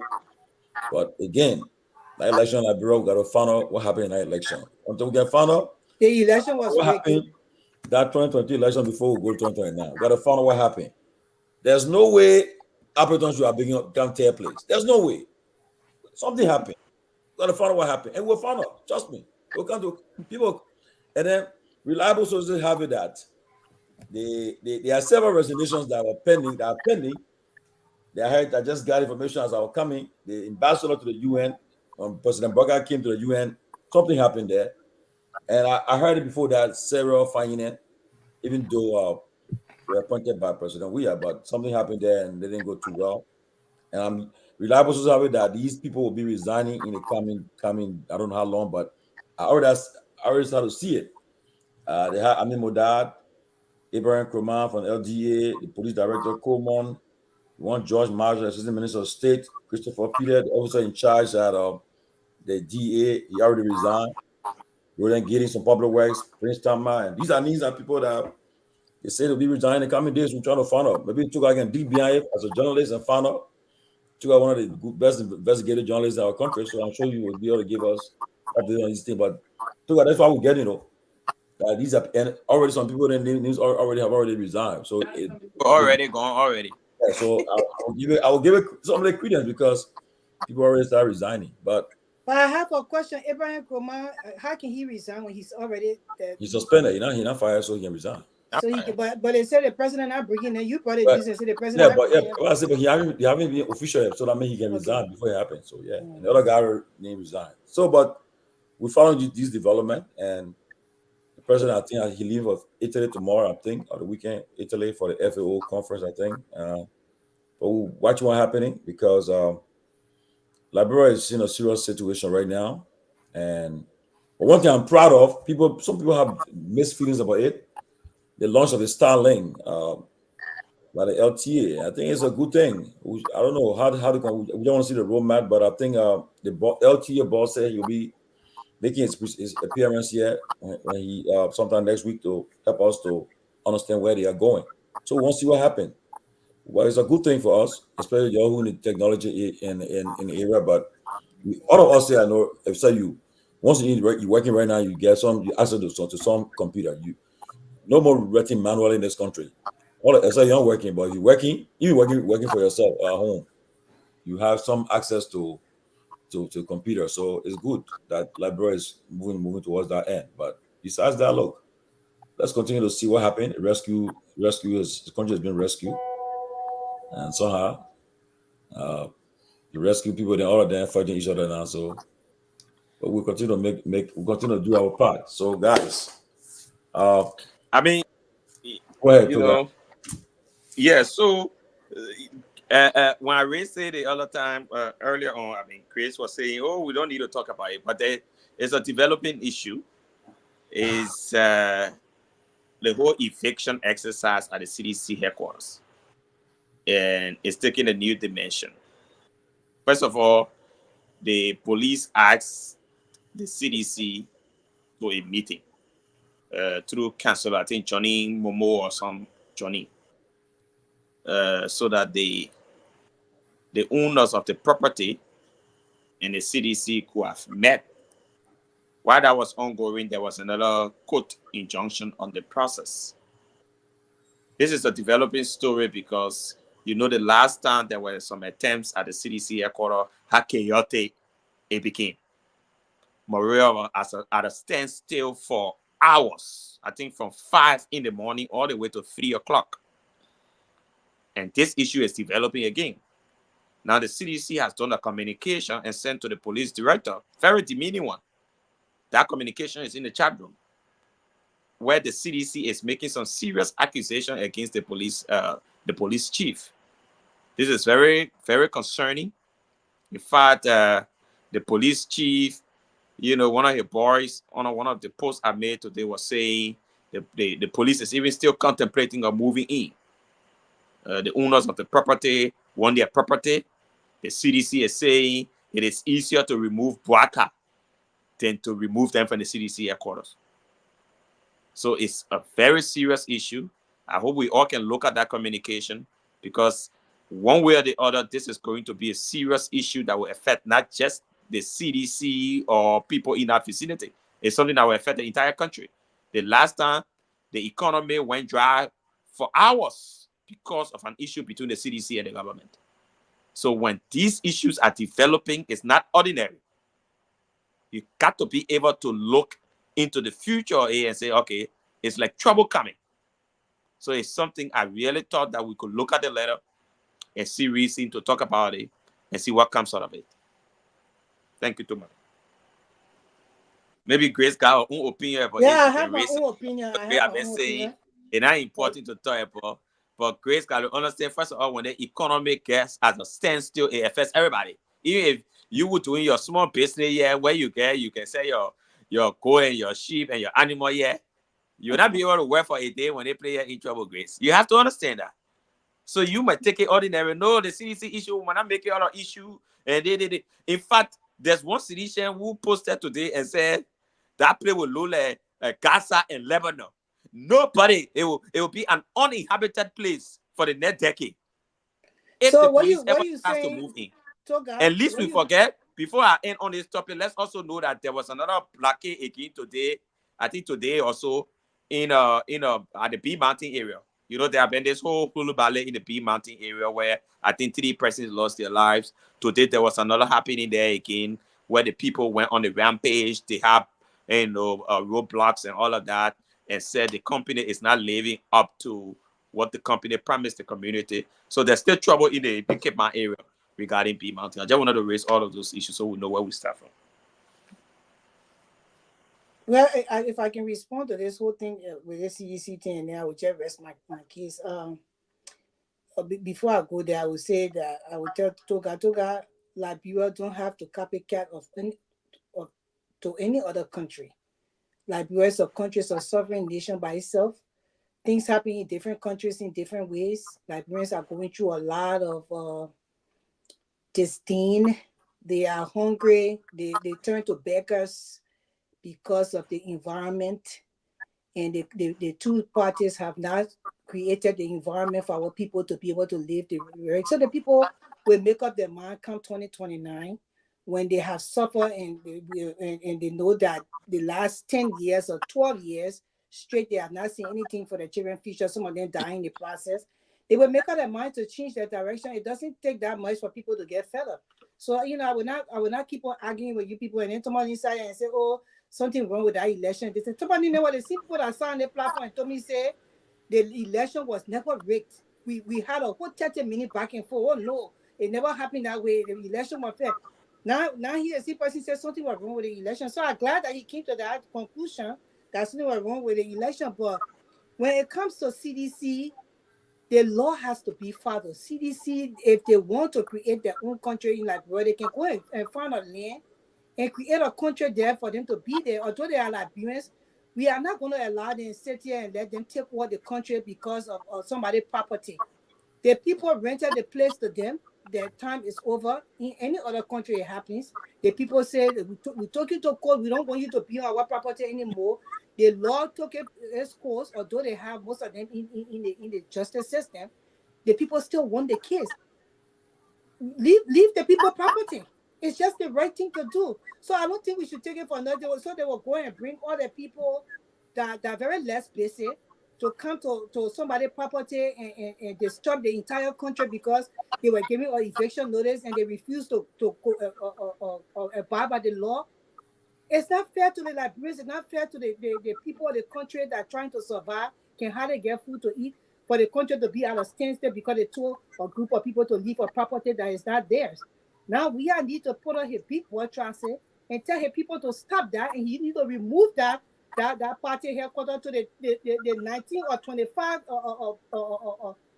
apartment building that he constructed in less than 6 months. His president said they can go sit in one of those buildings and take it for party headquarters.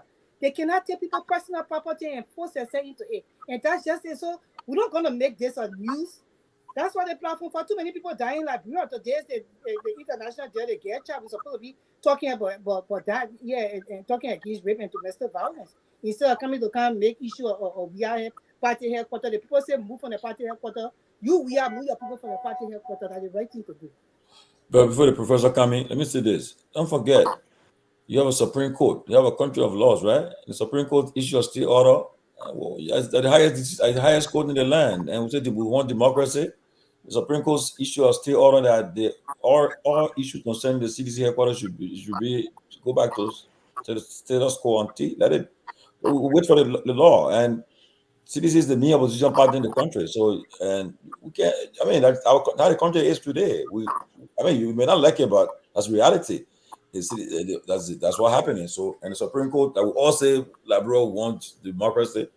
The Supreme Court issued this, then Judge Jami Gbese, the judge staying in chamber, issued the stay order. So, Professor Kennedy? Yes, sir. Can you hear me? Yeah. Yeah, today the IMF put out a 130-something page report on Liberia because Liberia recently applied for that ECF program, right? Wow. So today the IMF put that program out, and I came on also because I heard Chairman Sanvee and Grace discussing, and Ben kept pushing this whole thing about governance.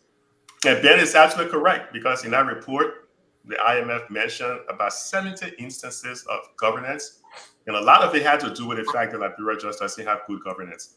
They talk about the fact that the previous administration was able to pull 80-something million from the CBL. They talk about the CBL not being totally independent. where you have instances of a president being able to remove a governor, the CBL governor. Those are all issues of governance. And here's the thing, though. You cannot have development. The reason why Liberia keeps like going around in circle, having moved, many people remain poor, is you cannot have development without good governance. If you show me one country where the rule of law doesn't really apply, where the judicial system is extremely weak, and you show me that country and you tell me, say, look, this country here has fully developed, and by developed, I mean it's a middle income state, I would say, wow, you're never going to find a country developing where the people are not enforcing the rule of law. It has never happened before, and it's never going to happen.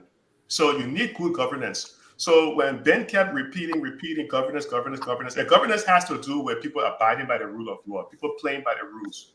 So when the IMF put out that statement today, they kept talking about governance throughout that entire thing. And they want the government to strengthen governance. But to an earlier point being made, it's not going to take Liberia generations to actually change. Why do I say that? Because a lot of reports have shown Liberia at one time was actually developing far better than countries like even China. When Mao Zedong was president for China for over 25 years, China was in abject poverty, in worse position than Liberia. But how did China move and become the second largest economy in the world under Deng Xiaoping? It took China less than 2 decades. It took China about maybe 12, 13 years. I'll say maybe about 10 years to be technical. It took China roughly 10 years. That's not even a generation. That's more likely like one president coming in for 2 terms in Liberia. So what that means is if you have a very strong leader, you can turn things around in Liberia. So it starts with leadership. Leadership comes in, enforces the rule of law, make sure the system is fair for everyone. Make sure you're investing in education, because a lot of the countries that develop, like Singapore, China, Taiwan is like a semiconductor capital of the world today. Why did Taiwan do so well? Because they invested a ton of money in education. The problem with Liberia is taking out these ridiculous loans, because the World Bank money, IMF money, there are many loans. Maybe a small percentage can be like a teaser, like a grant, but it's major loans. And here's the sad part. Liberia is taking out these major loans for these projects, but who gets to win the project? You have people in Ghana, in Nigeria, in different parts of Africa winning these contracts. Liberia taking out the loan. And the money for the loan is going out to people in other countries that Liberians will not have similar access to that same type of privilege in another country. If you're going to take out loans, you should allow a set aside for your Liberian people to win that, so the money can stay in Liberia. That's how development happens. It's a formula in economics that came out by John Maynard Keynes. So, for example, if my man Steve here were to win a contract and he's in Liberia, or Togar win a contract, he's in Liberia, Togar will spend that money in Liberia. So Togar go to the market, he buys something, the woman that he buying it from, she will also go to the farm in Liberia and buy. And that will lead to development, because it's called a Keynesian model. The country will develop. You can't go borrow money from the IMF or World Bank and then allow companies in Ghana, Nigeria, and other places to win the contract. It's nonsense. You're not going to develop. And then the whole business with people having non-profit organizations. The entire country is a basket case of people begging for money. You know, you can't go around the world begging for money, then you have your own charity. It just doesn't make any sense. I'm not understanding why this happens, why you have, leaders actually having charity organization when they are supposed to be providing the charity through the leadership to the people. You don't need to have a separate charity organization. You should dissolve it. It should probably be a requirement when you come to power, dissolve your charity organizations. Because it doesn't make any sense. So the IMF report that just came out, it talked about a lot of governance. If there's anything you take from this conversation or the comments I'm making, you are never, ever going to develop if you don't strengthen the rule of law and make the system fair for everybody. It has never happened before. It will never happen using the same strategy. It's a failed strategy. I will say one last thing. When and this has to do with what I think Chief Tomalin, Ben, and others have been talking about. I think Togar was agreeing to that as well. In fact, Robert started the conversation. When you hit the ground in Liberia, you have to take a certain mindset to operate the way people operate. If you come with an American mentality or another country mentality, you're not going to succeed. Because when Yosenti Fox, a former executive from Pepsi, when he ran for president in Mexico and he won the presidency. Coca-Cola, Larry. Coca-Cola. Thank you. Appreciate it, sir. When he won it was the same thing like our man Cummings. When he won the presidency in Mexico, he decided to take most of the American mentality and certain things to Mexico and try to make a dramatic change. He did not succeed. That's why he only lasted one presidency. When he ran for the second term, he did not succeed. They kicked him out. You have to have a good balance between the current culture on the ground and the culture you're bringing in. You have to ease into it. If you come in with this Big Bang Theory, you're going to, boom, hit them hard with it, they will turn around and revolt against you. So you got to ease into it. You got to blend the cultures. You got to bring it in. You can bring in the governance, but you also have to respect the culture that is on the ground. But again, man, you can turn the thing around with good leadership. So, yeah, but before Moses come in, right? Let me just ask a quick question. I've thought, help me, Larry, because I don't know. When Liberia passed the compact, twice in a row, right? We had a passing twice, 2023, 2022. So I thought we were qualified for this for a compact. We still waiting for December before we get our own Sierra Leone. Now, my question is because Sierra Leone, right? Marabio, we all know Marabio's breaking election, but Marabio, they put it on a section. Marabio, they'll do this, Marabio, everything. Marabio say, you can say what you want to say, I don't care. But they see America getting $480 million. So what's going on? So, we'll get our own too? Yes. They may get major lobbyists. Oh, I see. No, a lot of these countries like Marabio, the only place that have more lobbyists per capita per citizen is Liberia. But President Boyka hasn't hired the lobbyists yet because the previous administration. No, but when you comparing Marabio, you should be putting Marabio where we are now. But Marabio didn't have lobbyists. To answer the chief's question, there seems to be no rhyme or reason why MCC take the action they tend to take. Because some of the same people that are advising the MCC that criticize CDC, the same people, some of those people that have some shady background because they were some of the same ones who were criticizing. They were in cahoots with where's the guy named who's trying to run this whole war crimes court thing, man? The guy who was on Capitol Hill recently, Dr. Alan White. Alan White. But those same people are those same organizations are in cahoots with the same Alan White and trying to do some circumvention. They're trying to circumvent the process and ostracize the Liberia civil society organization on the ground. So there's no rhyme or reason in terms of why MCC is doing what they're doing. They lay out their ground rules, but they don't seem to follow it as well because there's no way that Marabio should have won a compact and Liberia that had passing grade across the board or certain did not win. So there seems to be no logic to it. So there is a logic to it, sir. The people in Liberia, they steal everything. The government will they all say we have to be able to merge into the so the corruption and the stealing, the people see these things, they are not blind to it. Might not be them be giving cheek and stuff, but they see the people trying to develop their country. Liberians, the politicians, the president, the rest of the people are putting the money in their pockets. So the people will not give them that kind of money. It's just the people they go to where their interests are. They're not going to get Liberia money for the government. But Grace, they have done it before. They have done it before on the matter. They're tired. Let the other guys come in now. Let Steve come in. Is it a free Friday? Yes, the Americans see that. Poor people, poor, who couldn't afford to buy one bag of water. They come out of government, they become millionaires. You think the poor will just be giving them money? There's no money in there. What taxes we paying here? Because we're not getting it.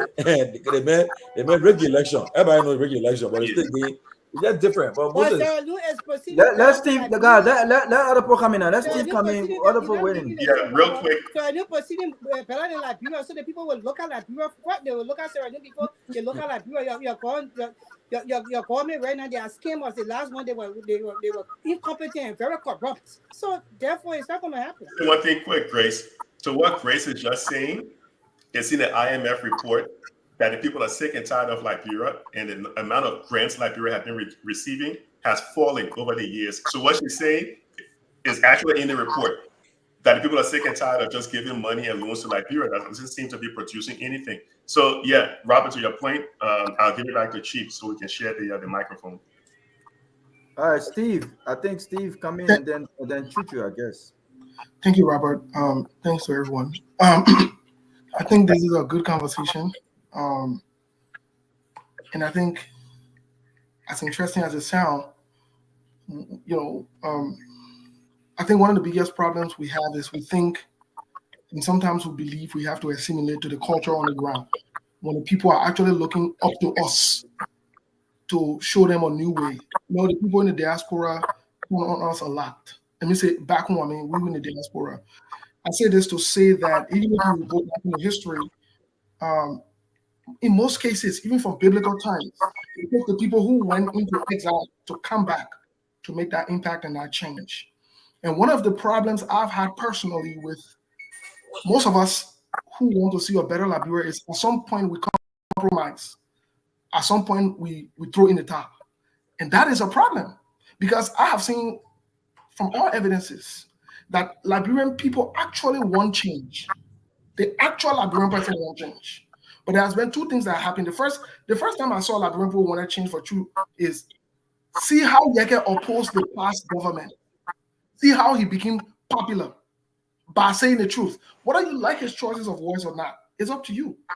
But the fact that he stood with the people, the fact that he said what was right, the fact that he exposed President George Weah and the CDC, giving him a huge popularity. In fact, it even went as far as he getting some international connection, and he spoke to great people, behind the scene. So I say this to say also that our problem have been these politicians. They get to the point wherein they come here and tell the people one thing and promise one thing, but they've gone to make promises to protect their friends and people who stole before who they were was wrong. And that in itself is a problem. So that means when we sit and say, we get the mindset on the ground, we just got to work with them and we got to assimilate to it. When you get there, let me say this. Ivory Coast, the people don't speak English there. But the people are far ahead of us, because serious-minded people came there and said they would do serious-minded things, regardless of if I'm friends with Robert, I'm friends with Chuchu. If Chuchu does what is wrong, let's hold Chuchu accountable. It can't be something that I hate Chuchu for holding me accountable. For example, we have Joseph Yuma Boakai, basically who has nothing to lose. Joseph Yuma Boakai has nothing to lose, because more likely so he might not run in the next election. But see what he's doing. See the route he's on. See the kind of things that they're involved with. See the level of discouragement. Now, I would have to agree with Ben that, yes, for the next 2-3 elections, realistically speaking, you have to liaise with either CDC or Unity Party to win election. That's true. But it doesn't mean that your messaging changes, though. It doesn't mean that your stand changes. You can't compromise your stand. Most recently, when they asked Kamala Harris, many of you watched the debate, when they asked Kamala Harris about her personal view about things that she said before, she said yes, her stance has not changed. Certain things about her have not changed. Her convictions have not changed. But times have changed. It doesn't mean that she's changed. So I'm saying all of this to say, in all honesty, the problem is some of us, especially us who know better. Imagine I live in the United States where I'm able to afford something, but I come on a platform and I make excuses for a corrupt politician, either because we cool or that corrupt politician is dropping something in my bank account, or I'm on a payroll. Where we headed? How can we move the country forward? Because then we discourage the people, and we know these guys are not going to do anything good. And I say this, and I will say this openly: everyone who supported the CDC, shame on you. Everyone who supported the United Party, shame on you. You knew these guys wouldn't do anything different. This is just recycle we're in, and we're getting old by the day. We need to get serious to hold these guys accountable. And in fact, we need to go to the extent wherein we were even like Professor Larry is talking about today. We can even go as far as some of these reports that are coming out, publish them to the public. You think the American people want to continue to give us money? We are misusing the money. I heard President Joseph Yuma Bwaga talking about rules. He was there 12 years ago. He said there's no good rule. But he was there 12 years ago, though. He was there, vice president in charge. He knew what happened. So they say they got a solution during the campaign. So you get in power. They started going circles and made excuses and talking about all the changes that we met here, the things that we met here. Like you didn't know what you were getting into. You knew what you were getting into. So I think the time for game is up. And I think all of us who get on these different talk shows, whether you support a person or not, if your person is a criminal, say he's a criminal. If he's a crook, say he's a crook. If he's a rogue, say he's a rogue. If this person's a liar, say they are liars. And once we start taking these stands, and these guys know that we're serious and we're off for serious business, you can rest assured that time will come they'll have to fall in line. But if we keep compromising ourselves, and keep making excuses, and keep dodging that, then we are leaving the hopes of the people back on the ground. We're not going nowhere. Then we ourselves will get old, and our children then too will come and see the same thing, and we'll get in the same cycle, and the problem will continue. That's all I want to say. Thank you. Chuchu. Yeah, okay, guys. This will be my closing because I have to leave.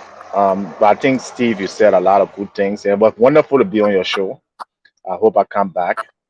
You guys are doing a great job holding people accountable on the show. So I will take it one step at a time. Let's talk about the CDC headquarters first. Okay. This is a party that claimed to, build stadiums and, with a celebrity and all of that. And you mean to tell me they can't even afford their own party headquarters, or they can't build party headquarters? That they got to go behind somebody, go to now challenge legal suit for somebody property. What kind of disgrace is that? That the kind of people you want to run the country? Why job we can go and pay, or like somebody said, Grace said, use one of your building as a party headquarters. But why are you going to fight somebody in court for something that is not yours? What kind of entitlement is that? You should be ashamed of yourself to even challenge it.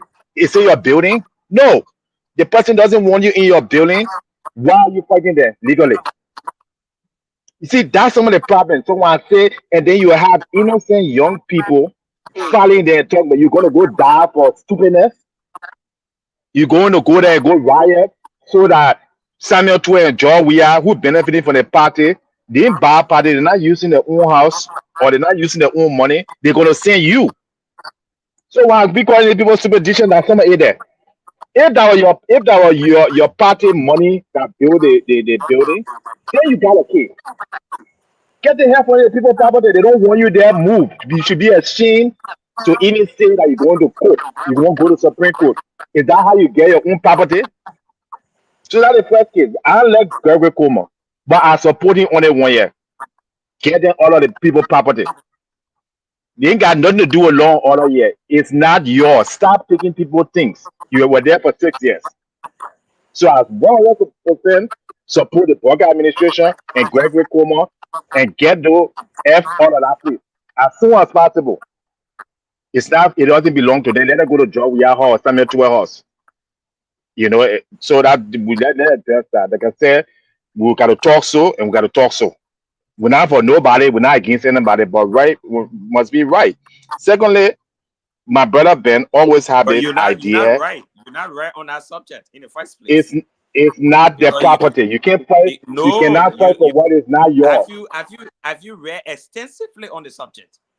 It's not just about from saying what it's not. From the information here, generally speaking, you should be ashamed to even be renting somebody's property with all the noise you're calling you powerful party. You've been around. You have to read extensively on the subject and understand the subject before. Like I'm saying, what has been okay? Hold on now. What has been substantiated? The property has been in dispute. The party has been renting from a specific individual until this individual came in. It doesn't matter. They should not be renting for anybody. A lot because you're not understanding the issue. Okay, but that is my view. My view. No. Yes, my view. I think your My issue is view the is this. branding. Hang As you got on to here. do with the branding, you get No, checked no, rate no, about no. the Hang on here. branding. Hang on here.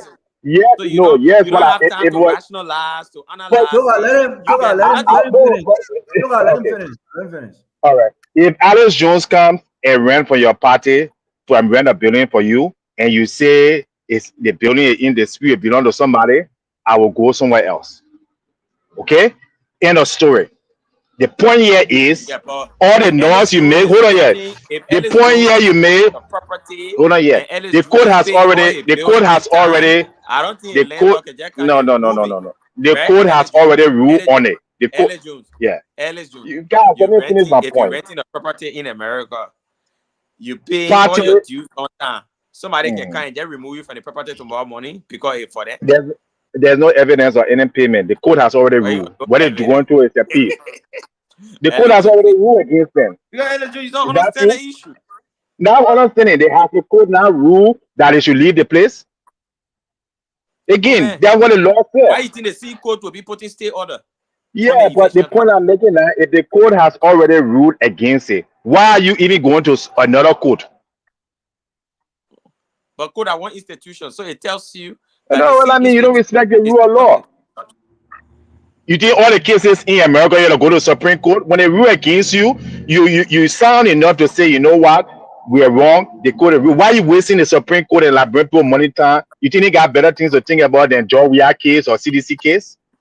There are other more important cases. The cases of rape, the cases of murder, the cases of more important thing. The court has ruled.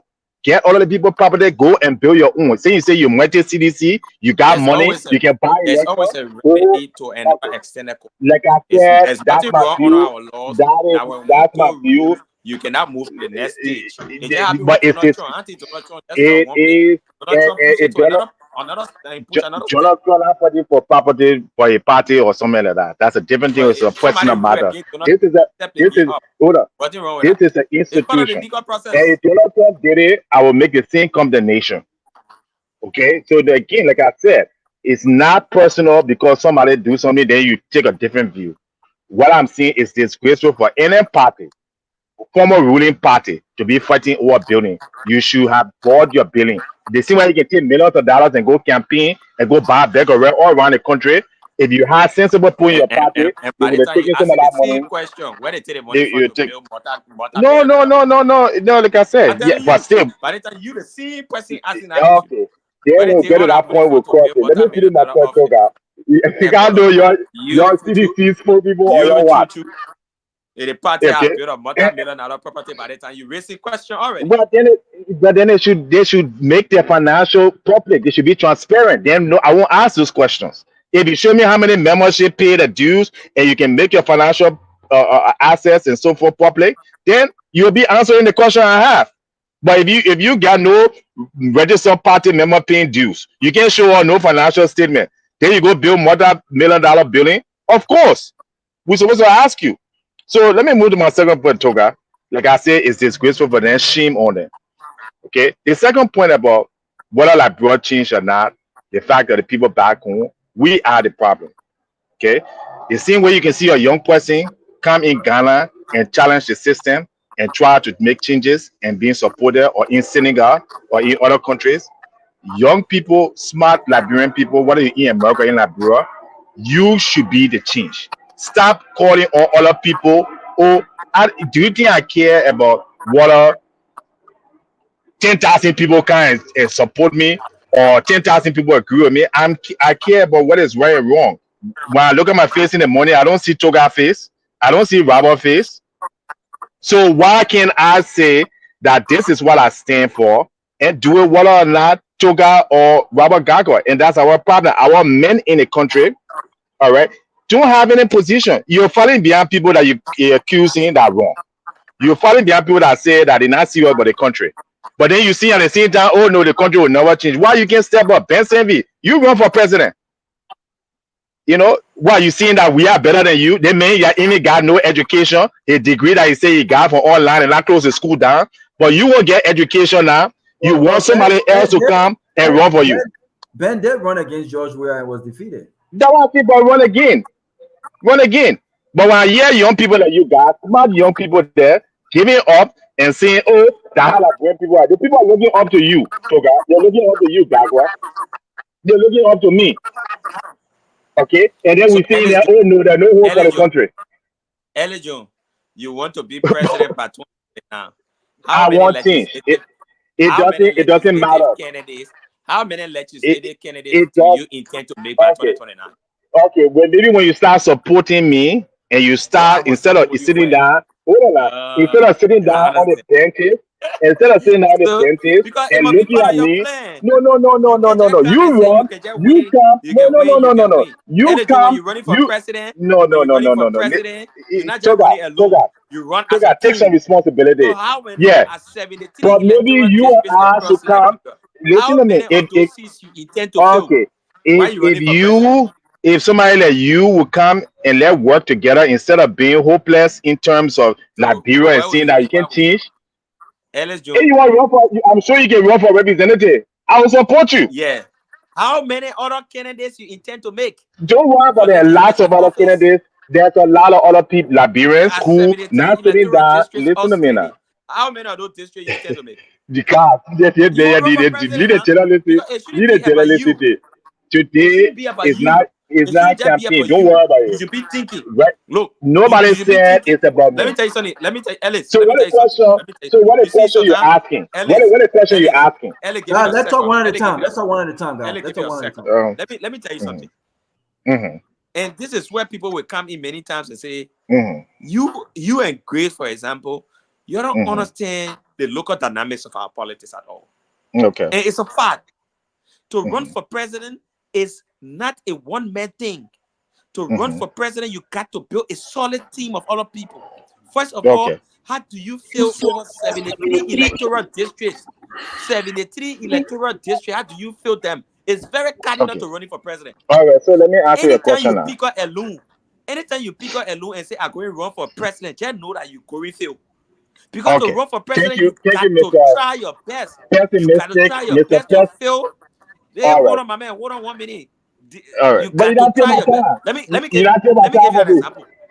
Let me give you an example. When Cummins decided to run in 2017, every legislative candidate that ran on the Cummins ticket in 2017, the least he provided was $5,000 for each of those candidates to help them with their campaign. It's not one man's thing. One of the failures of Cummins, even in the recent election, because they failed to do that in the recent election. In the 2023 election, Cummins said they were not supporting any. In fact, they were asking legislative candidates to even bring money.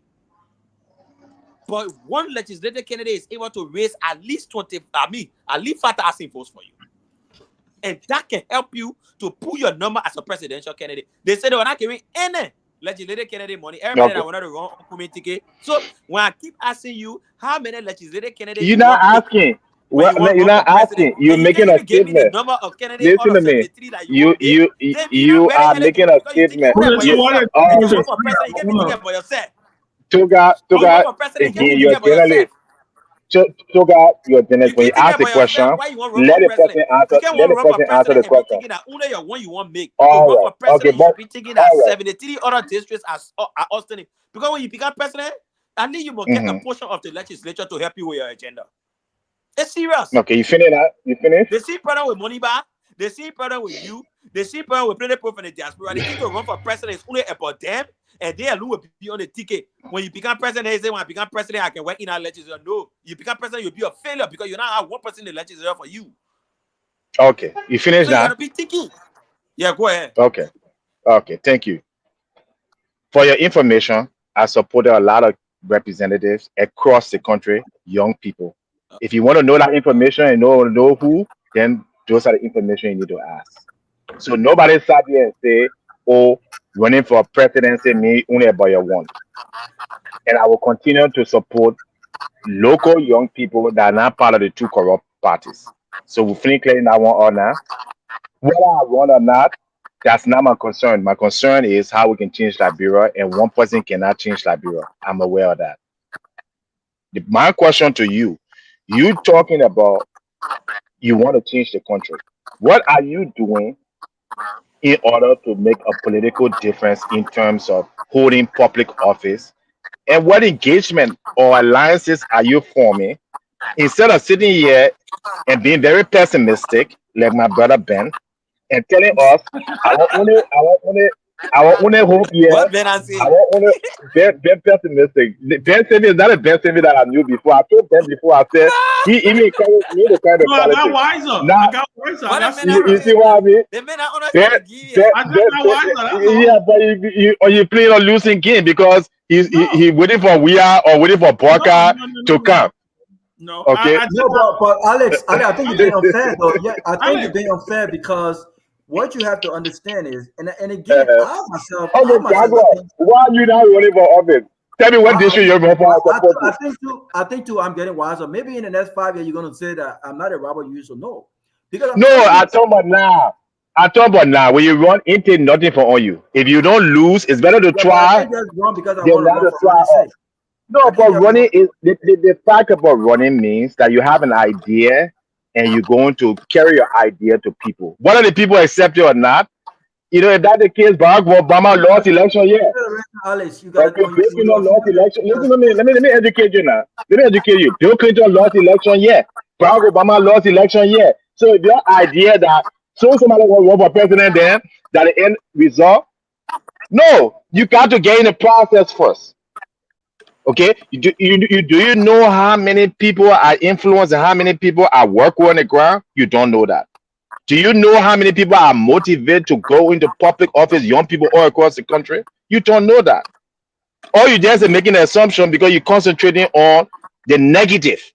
You're not concentrating the guy who's running in Ghana. Whether he wins or loses, it doesn't matter. The fact that he is making a difference in his generation. So what difference are you making, Robert? Potentiality for the All right, man. guys, y'all try to get everybody else involved. Yeah, let me turn it back to Ben. I gotta go. I gotta That is go. what happened on Aska Airline. Okay. I don't know if any of you have heard about what But happened on please Aska excuse Airline me. I will when the see you two guys on senators Monday. were arriving today. Thank you. I All don't right, know. Alex. All right. All right. Okay, let me turn it back to Ben, but let me say this. You know, sometimes Alex can confuse me sometimes, man. I'm telling you. He can confuse me with his arguments sometimes. I don't understand how he. I mean, should I just run because I want to run tomorrow morning? I just announce that I'm running. I mean, it doesn't work that way. You know, I can't just announce that I'm running tomorrow morning and just go run because I want to run. I mean, you have to put in place some strategies. A lot of things that come with just running. But I want to piggyback to what he said about the whole CDC thing. I think he's making two different arguments here. One is, should these political parties have their own headquarters? Do they have the resources enough to build their own headquarters rather than renting their own headquarters? Yes, I think that true institutions should have their own headquarters. That's one aspect of the argument. Now, does that mean that they should just be kicked out because some guy comes in now and says, well, this building you guys are renting is mine, when they've been dealing with a whole different person for the last 20 years? Or should they just basically disregard the contract that they've already paid for and just walked away because they should be embarrassed that they've been renting for the last 20 years? It doesn't work that way, Alex. And then you also have to understand that politics is involved in this mess. Politics is at play here. Politics is at play. The CDC has been at that headquarters for 20 years. Do I wish they would have invested in their own national headquarters? Absolutely. But does that negate the fact that, you know what I'm saying, they're legally staying at that headquarters? That headquarters legally belongs to them based on whatever contract and whatever arrangements they have prior? Absolutely. So you can't just say these kind of things in here and just say, hey, the people should just walk away or we should just jump on and go run. No, you got to put things in perspective. But Ben, back to you. Well, listen, guys.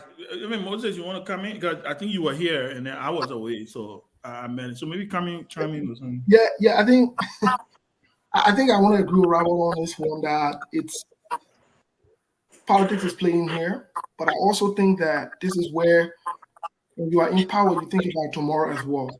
You start to lay the groundwork and you start to do the necessary things for the next group of people or to sustain the party.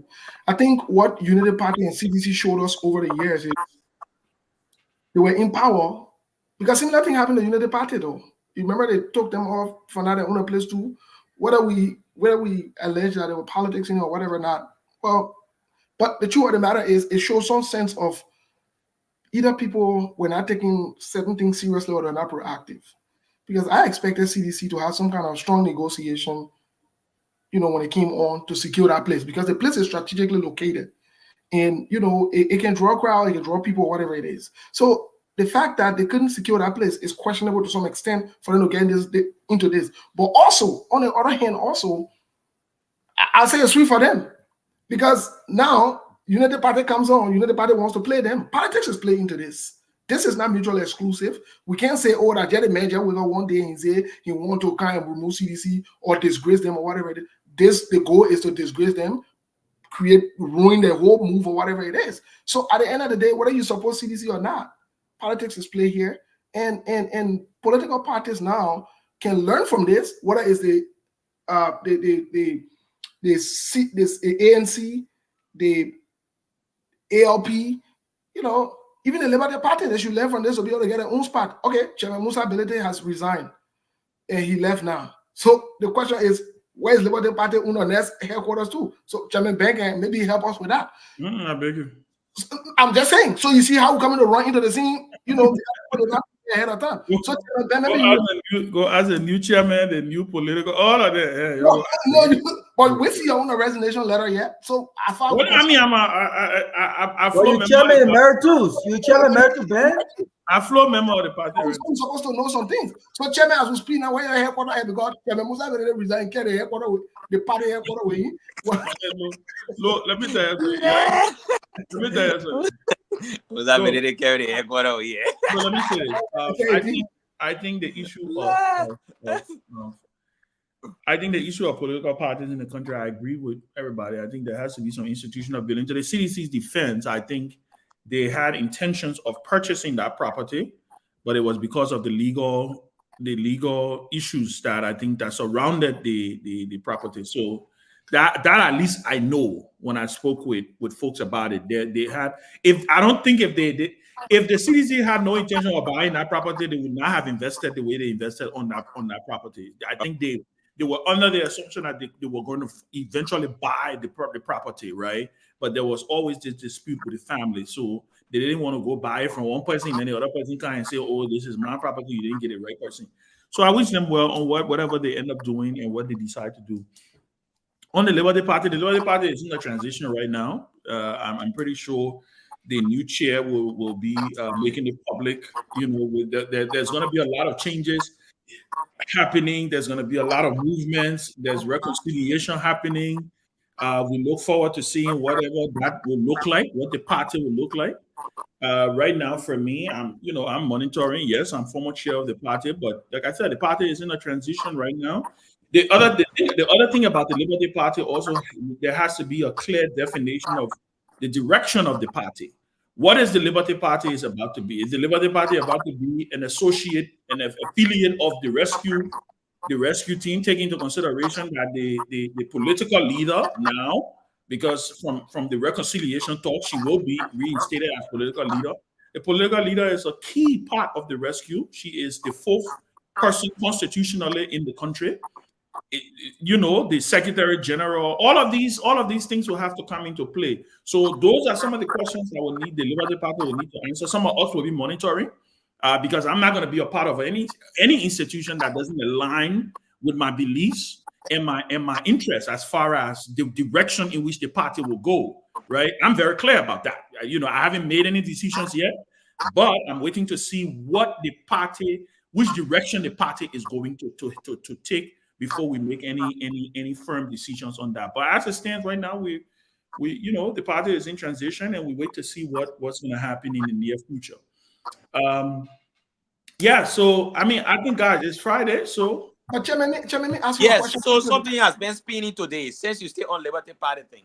So there is this thing that has been spinning, that today the political leader of coming into being, she will be reinstated as political leader, and they say she was flying in today with Senator Darius DeLong on ASCA, and then a lot of people on the flight saw that DeLong was also in business class on ASCA coming to Monrovia, and a trickle huge issue on the fly, where people started referring to him in a lot of demeaning ways. I don't know if any of you have heard about it or read about it. They said there were people, calling Dylan all sorts of names. This What kind of when life, Dylan that was kind of calling? life. When Dylan they were talking about, or they were talking about Yumli I too? think basically Dylan, because they saw That's him him, in okay. business. Yeah, they Okay. saw him in business class, and and all Boy, the I people didn't on hear the rap flight. business class. Because I think they met earlier. I said, hey, you're never going to use business class. The last time you say he, she, and mine, all that kind of stuff. So for the people to see him on business class on the flight, they said the whole flight erupted into chaos, and everybody was talking, oh, Dylan, until they read Mario. Wow. So, yeah. Rabba Koba, man. You know, yeah, Dylan, kind of, come on. Yeah, so I don't know, but it been all in the news today. I see a lot of people posting about it, a lot of people spinning it. Yeah, I saw it myself. Look, I don't know, my brother. Look. But what it says to you is that the consciousness of our people seem to be built over the time. They're not thinking the way they used to think again. Nobody just hailing people yet because you can cajole them and stuff like that. For them to see Dylan, who was the darling boy before, to see him on a flight, and for Liberian people to be chasing him that way on a plane, it speaks volume to me. It hasn't happened in ages. And I agree with you, Togar, that the Liberian people, they're awakening. It might take time for them to maybe get to that action stage, but the truth of the matter is the people are becoming more alert and oriented to these different things. These are things that they would overlook back in the days or a few years back, right? But my question to Chairman Ben here is, speaking of the issue of Liberty Party, because whether we like it or not, it's going to come back into play. It is going to come back into play. And so my question now is this Liberty going to merge with Unity Party? Because I don't know. It's going to be left for the decision. There's a decision that's going to be left with the leadership of the party.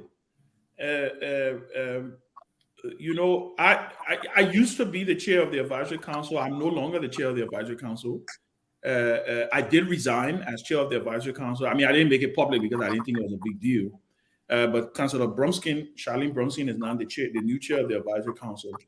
But it's going to be left with the decision. It's going to be left with the leadership of the party on which direction they want to take the party. I'm finding it hard to believe how they're going to be still considered an opposition party.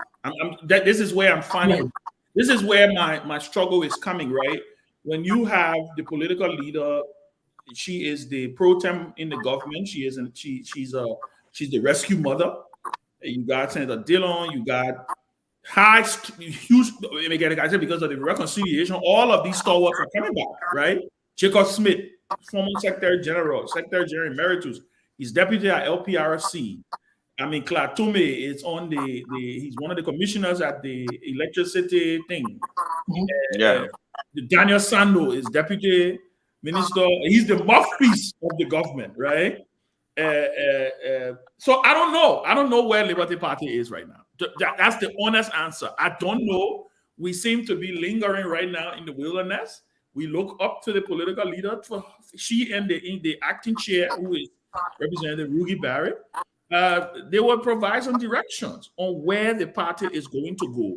And once that direction is made clear, then it will give a lot of people an opportunity to make a determination on what to do next, right? Because when you run a political party, it's because you believe in the ideology, you believe in the mission, you believe in the direction of that political party. You brought Charlene name, and I wanted to pick your brain on something. It's not a hidden secret that during the campaign, Charlene and Senator Lauren did rub shoulders here and there, right? Just back and forth. And even when it grew, it became a little. But my question to you is, how do you think this is going to play out? Considering some people are celebrating that finally, quote unquote, the Mandingo men can pass some people party over. Now you have the daughter of Charles Bronskin still in the party, and the young Kanga Lawrence is coming back to assume leadership of the party. How is this going to work? Are we going to see another friction again? Because no, I don't think so. I think what's eventually going to happen. Look, the friction happened because it was clearly because of divergence of interests, right? The party was split into two different places. One wanted to support the CPP, Alexander Cummings. The other wanted to support Joe Boakai, who is the current president.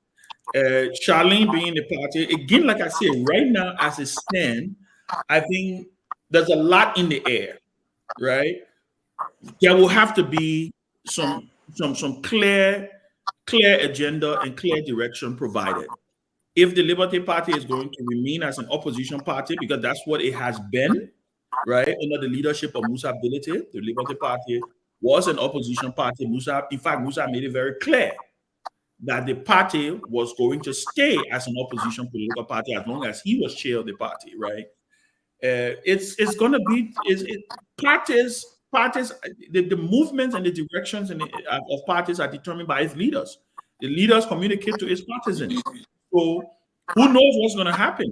But again, like I say, I find it hard to believe that they may be leaning towards the direction of it being an opposition party with all of the different players that we know that are involved in bed with the government. So let's wait and see what happens. Charlene will have to ultimately make a decision on what she wants to do.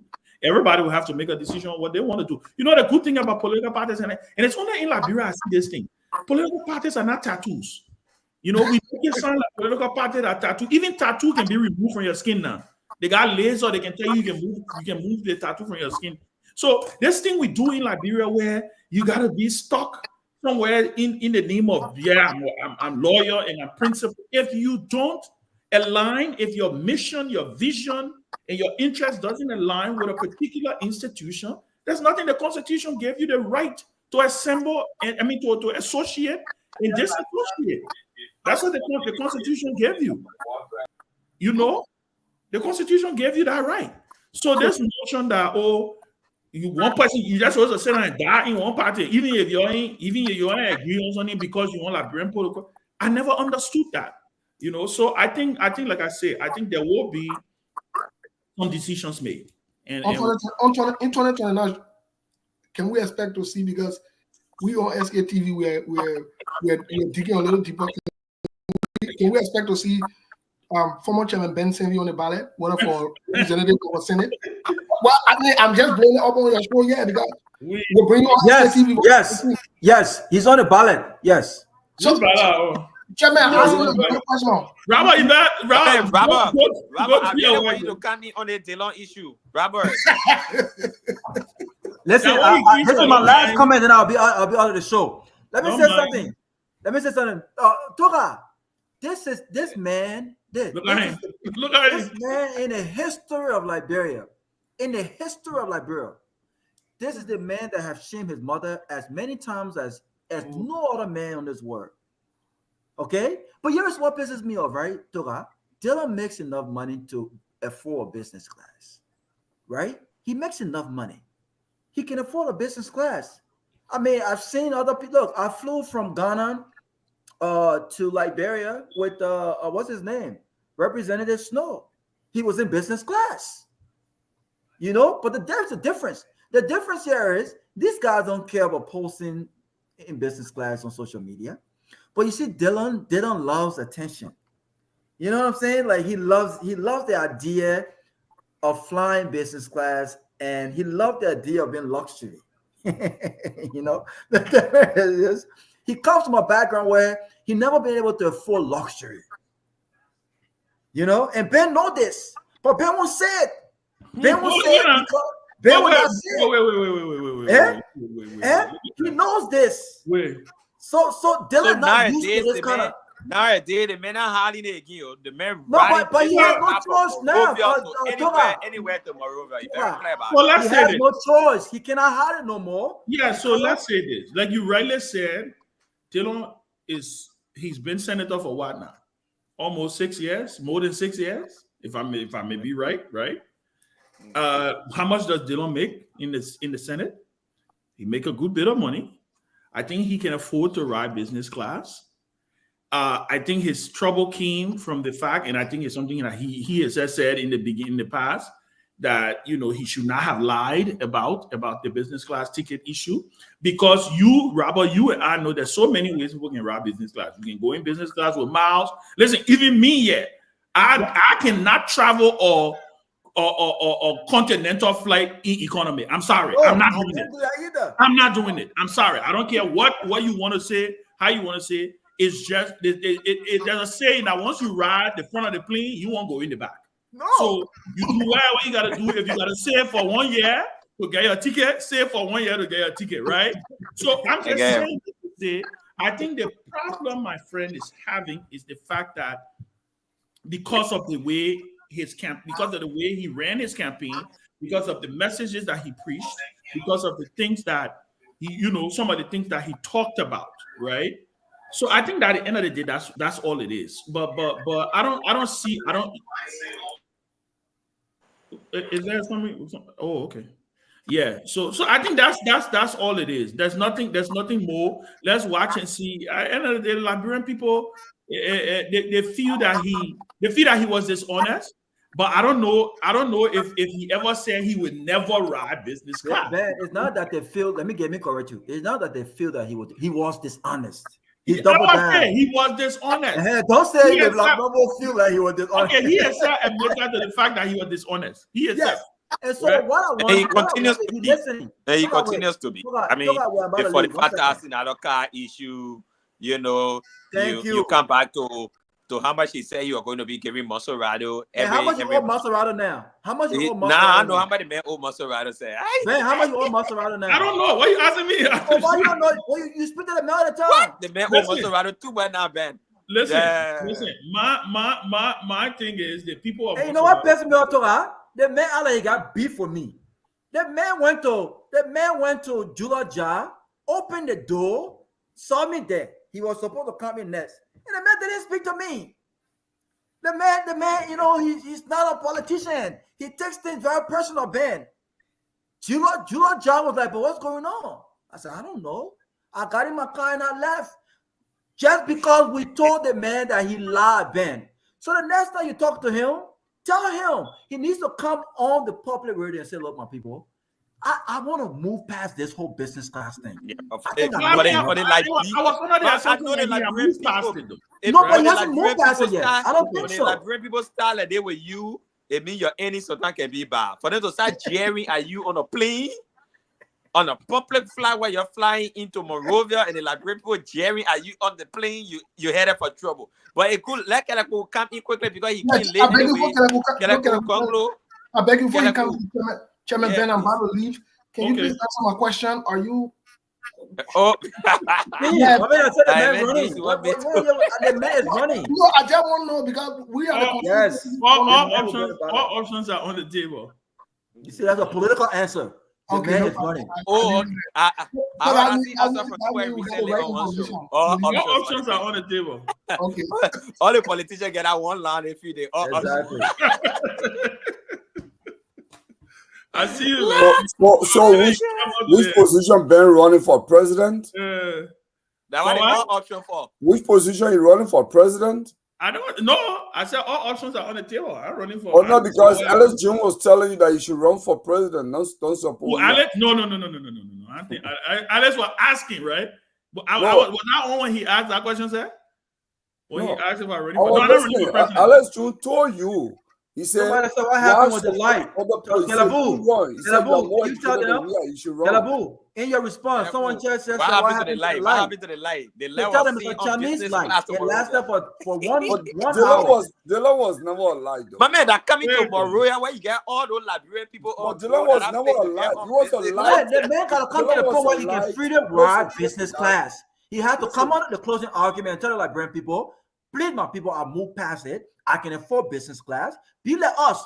We don't mind sharing when we're flying our business class. Be like us. Be like Ben. He got to cover his face, hide himself, but he died inside. He won't share it on Facebook. Come on, man. Robert, I will say this to you. You see, there are some mistakes people make in life that can't just go away. It's a make or break moment. The long trail of lies on the internet, on social media, because he's a prolific social media user, right? So his lies, he documented his lies. and he was not savvy to go bike and maybe whip them out. So it's difficult. So in a moment, he's in debate with someone, somebody will just bring that up. So his trade of lives are many. So I don't know which one you come and apologize for. It can't, no, the one with the salary that even if they pay you $100,000, you would take $5,000 and get $95,000 to Mosera. That was so definite, But look at the life you live now. I got this on my. Ben, you my friend. I will not let you go out and say stupid at that public. But I think, look. Let me say this.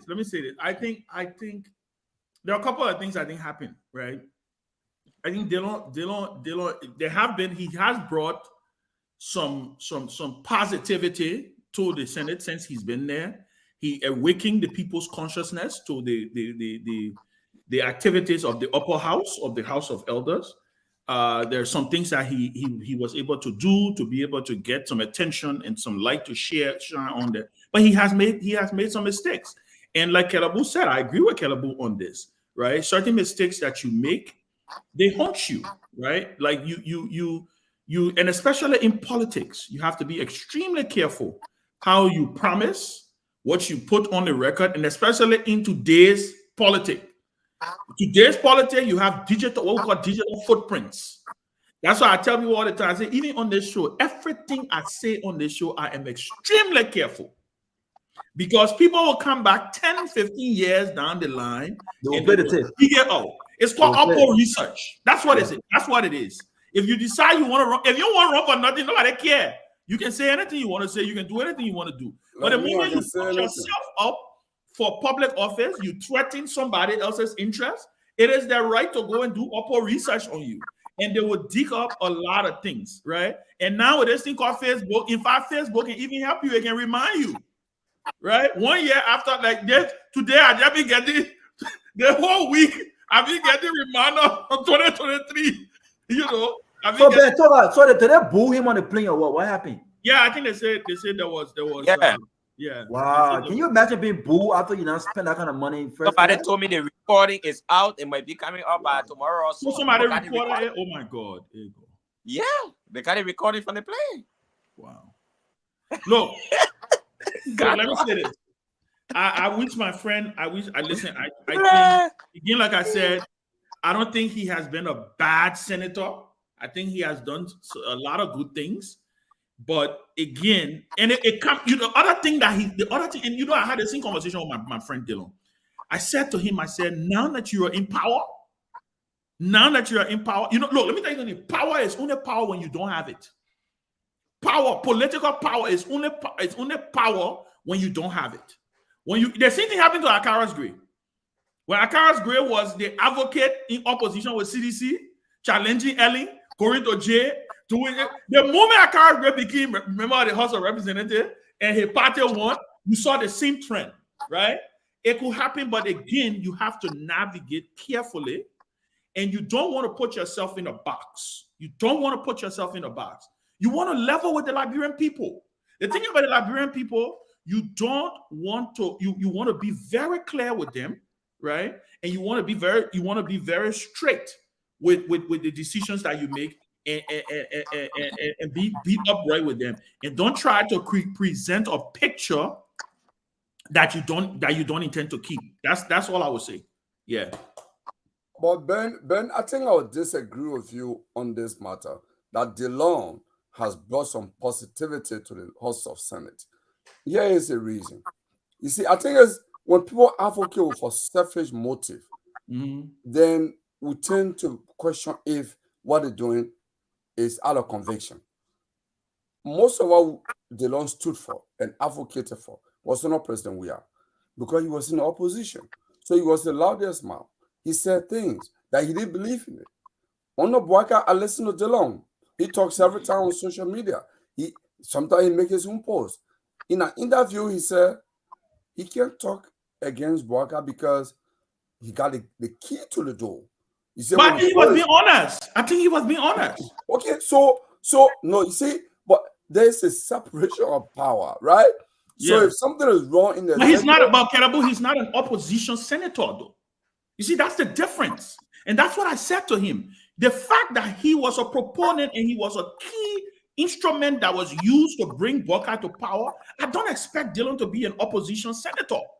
I think the disappointment, Dillon rose to prominence on the backs of being an opposition, being a disruptor. The contradiction and the problem Dillon is having today is that he cannot disrupt his system. Who is the president pro tem of the Liberian Senate? It's Yomdi Kangas Lawrence. That is Dillon number one ally. How is he going to disrupt the Senate now when she is compromised? You see what I'm saying? So he's in a tough spot.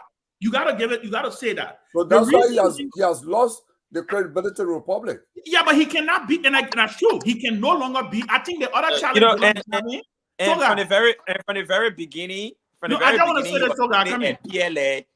beginning, he was making it a PLA. He would be different, even with Boakar's presidency. Yeah, no, and that was the problem that I had to portray that to the public. I made it very clear with him. I said to him, "There is no way you cannot be the Dillon of the Weah years at the same Dillon in the Boacar years. It's not possible. It's not possible." Why you traveling with Boacar from South Korea to Indonesia? The moment you travel with the president, the moment you start traveling with the president, the moment you say you got key to the president door, because guess what? If you come out and become a fierce opposition, you will lose your access to the president. You will lose your access to the president because the president himself would say, "Well, but you got access to me, and we in this together, right?" That's why you see Yeke. What Dillon was trying to do is what Yeke was successful in doing. But Yeke, in order for Yeke to do what he did, Yeke had to cut ties with the step away completely.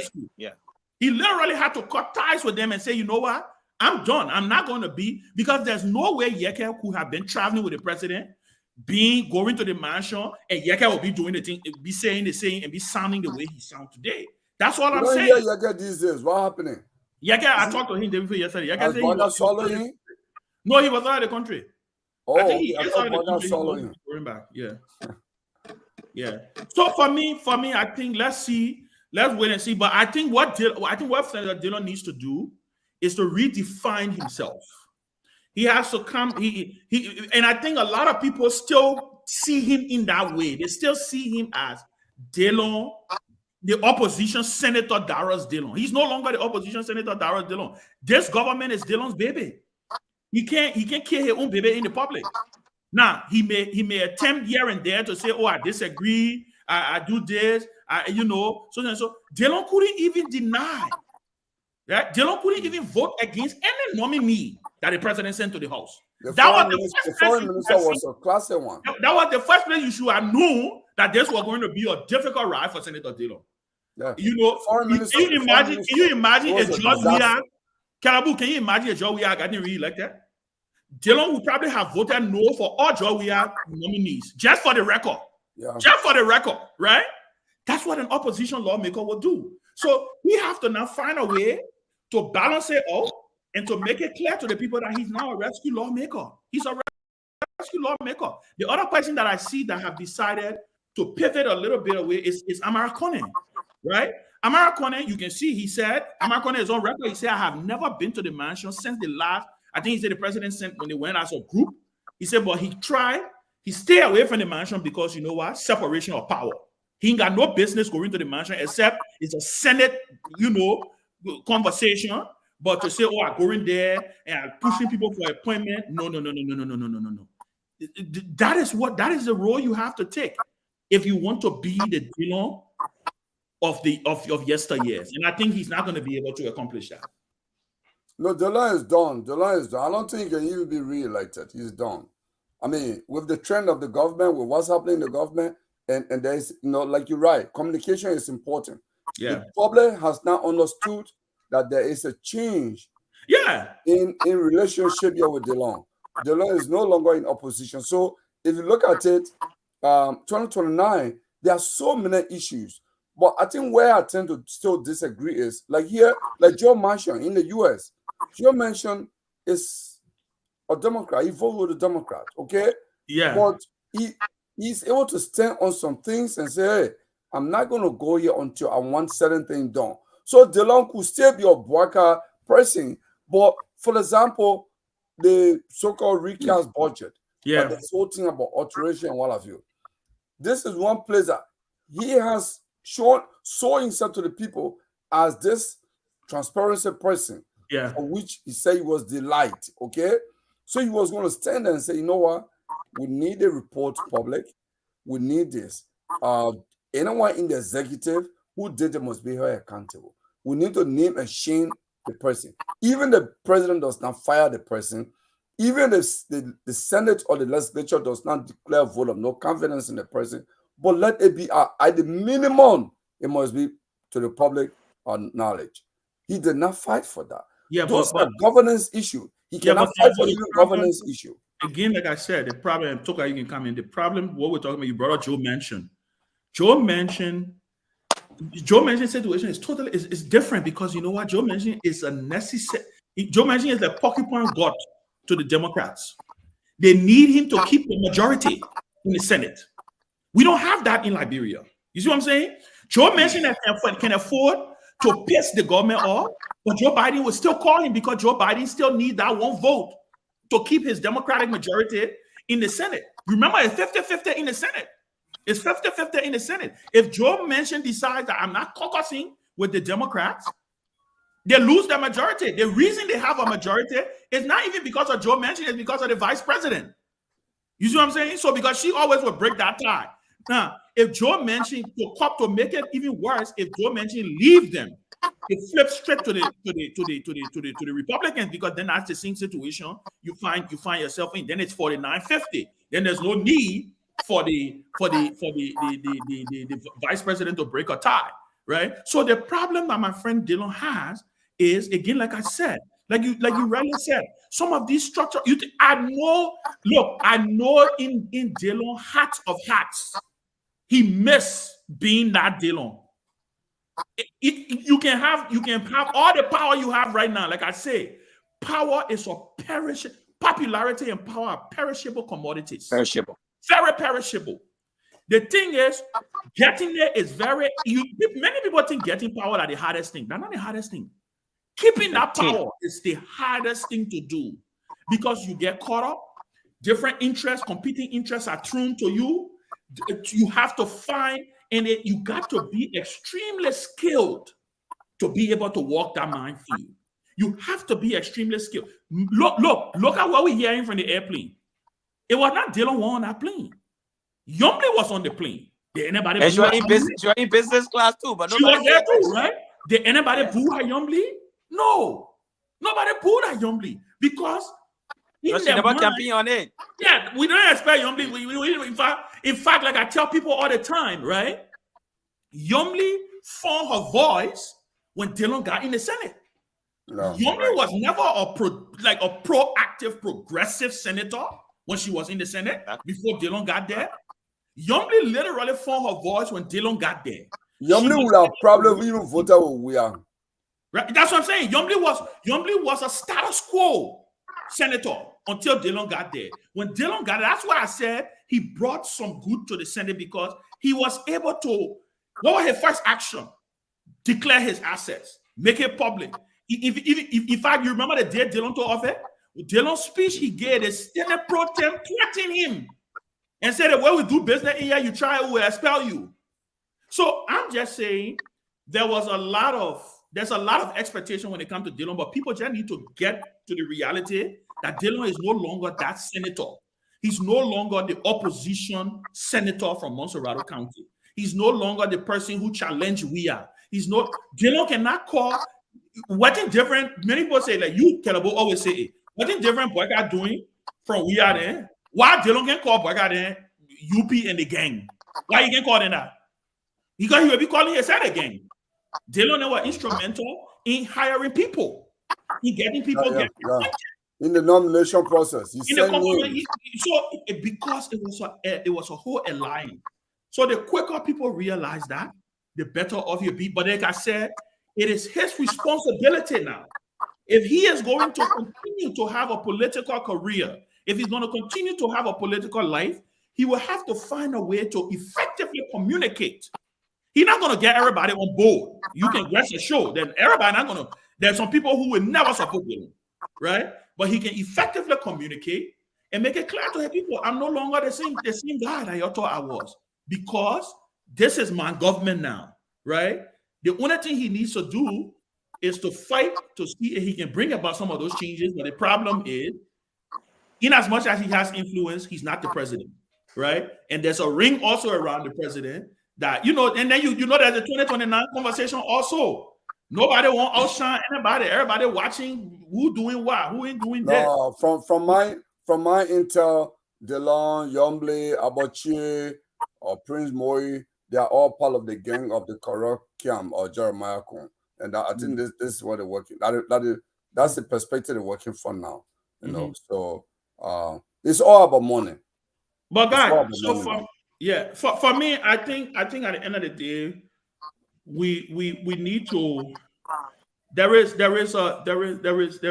this thing about the country, and like I said to you, Kehleboe, when you even talk about Joe Manchin, when you talk about all of these, again, like I say, I go back to the fact that we have to institute guardrails within our society to be able to force elected officials, to be able to force people who are in government to be able to do certain things, and to be able to fix it, to be able to live within the system, and they're able to go ahead and perform for the people.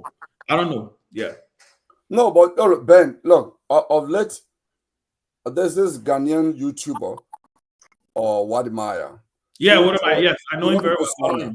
Actually, I read a little bit about Botswana a few years ago, but when I started to watch a documentary on Botswana in recent time, in fact, that's why I didn't even go to Phonetic Kofa Town Hall meeting here in Philadelphia. I mean, I had a series of questions I was going to go asking. I did my research, spoke with staff from the GSC, spoke with staff from Ministry of Finance, and I have laundry list of questions I was going to go ask the speaker. But when I watched the documentary Friday night, I came from work, I sat right here in the basement. I was watching it up to 2 a.m. in the morning. And my wife said, why you don't want to sleep? I said, it's just amazing that Black people in Africa, from the 60s, they got independence, no university in the country.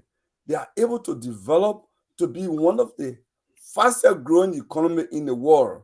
Competing with developing countries on the indicators. Botswana even has less illiteracy rate than the United States. Okay? How are they doing it on the continent that our governments across Africa have failed our people? How are they doing it?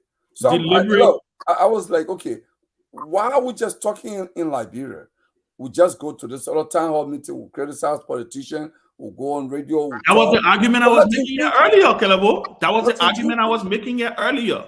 Until we are able to put in place guardrails that hold our leaders accountable. Look, in this country, Kehleboe, right? There are things, there are guardrails in this place to penalize elected officials. People in Liberia, elected officials get elected and they just say, you know what, we'll chill until 2029. Or until if there's no midterm. Like, one of the things that blessing this government, there's no midterm. No midterm election. The only way we'll have except God forbid somebody dies. If somebody dies in office, then we'll have a by-election. If you had a midterm, it will really shake out. Yeah, there's no midterm. But Ben, let me tell you guys something. And this is very critical. I want the listener to pay attention to this. I work in government for 6 years under Sally, from 2006 to 2011.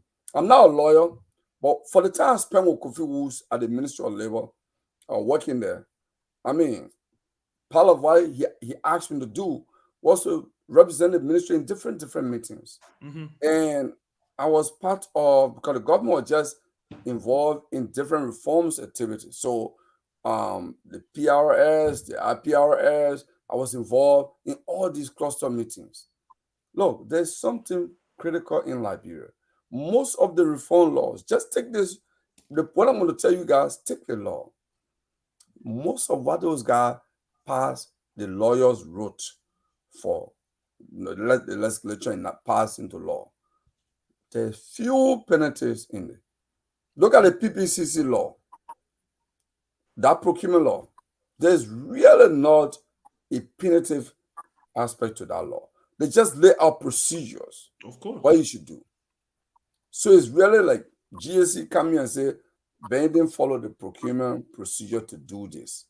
Okay, you didn't follow it, and what? It's asking in the law. Yeah. If you look at the code of conduct, that section on the ombudsman with Councillor Finnegan, there's only two articles on them. They can make recommendations. They don't have any power, no enforcement. You can take your case to the ombudsman and say, this person is in violation. They can investigate and make that fine. What happened?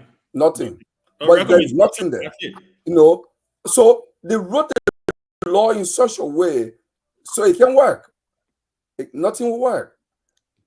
And in fact, the first aspect of the AICC Act, honestly, was in fact crazy. Yeah. We are improved on it, but we have to say, hey, you can't make public, you can't go in newspaper on all the things you're doing. If you are investigating, you can't go there. You know, so everything they try to do like a reform, no enforcement mechanism. That if this one fail, this is what will happen. I mean, it's nothing but corruption scheme they put in place and call reform. Just look at it. So if you look at even the public financial, the PFN law, if they try to take on some of the discretionary power of the Ministry of Finance, the Ministry, the different, but if they don't follow it, and so what? Nothing there about. So you don't have, and the reason is because what you have a population. First of all, we don't read in Liberia. Yes. We don't read. You're not gonna be able to do anything if you don't know what to do, right? So you are right. We just know, they passed the code of conduct. The code of conduct. Nobody, the devil is in the details. Yeah. No enforcement mechanism. Right? No enforcement mechanism. You appoint an ombudsman. Like I get an example. The current chairman of the ruling party is the chairman of the board of MPA. The current secretary general of the ruling party is the managing director of LPRC. Flagrant violations of the code of conduct. Who has raised any issue about it? But Ben, Delon raised the issue and he called on Liberty Party people. In fact, he named the guy at Information Ministry, Daniel Sano. He said these people should resign their party position because that's a law. But none of them has resigned. And I believe when you were doing that, probably just call in at the mansion and say, stop it. Yeah. And that was it. Togar, what are your thoughts? We'll get wrap this thing up. You know, we're wrapping up now. You know, the only thing about it is the same thing you were talking about, the issue of the population and the reading attitude and stuff like that. Yeah. And, you know, as sensitive as it might sound, it was only around the election before I even heard that under the CDC's administration, almost 50 different audits were done. Mm-hmm. Those audit reports were sitting down at the legislature because the GSC should report to the legislature. Mm-hmm. Then the legislature is supposed to have public hearings before they make recommendations to the president or the executive. True. All those reports were sitting at the legislature. Some of those recommendations were crucial. Some of the people that were linked to some of those reports were very serious people. You know, because of the lack of those information getting to the public, that's why everybody thought that every other auditor that died in the country were linked to the government. Mm-hmm. Because you have all those reports sitting down. It's not that auditors were not making reports. You know, all Liberians thought were that the only audit reports that were ever being done were the one that were linked to people who died. Mm-hmm. As though there were several other audit reports that were not done, sitting there. And it's my understanding that many legislators were making serious money out of those audit reports.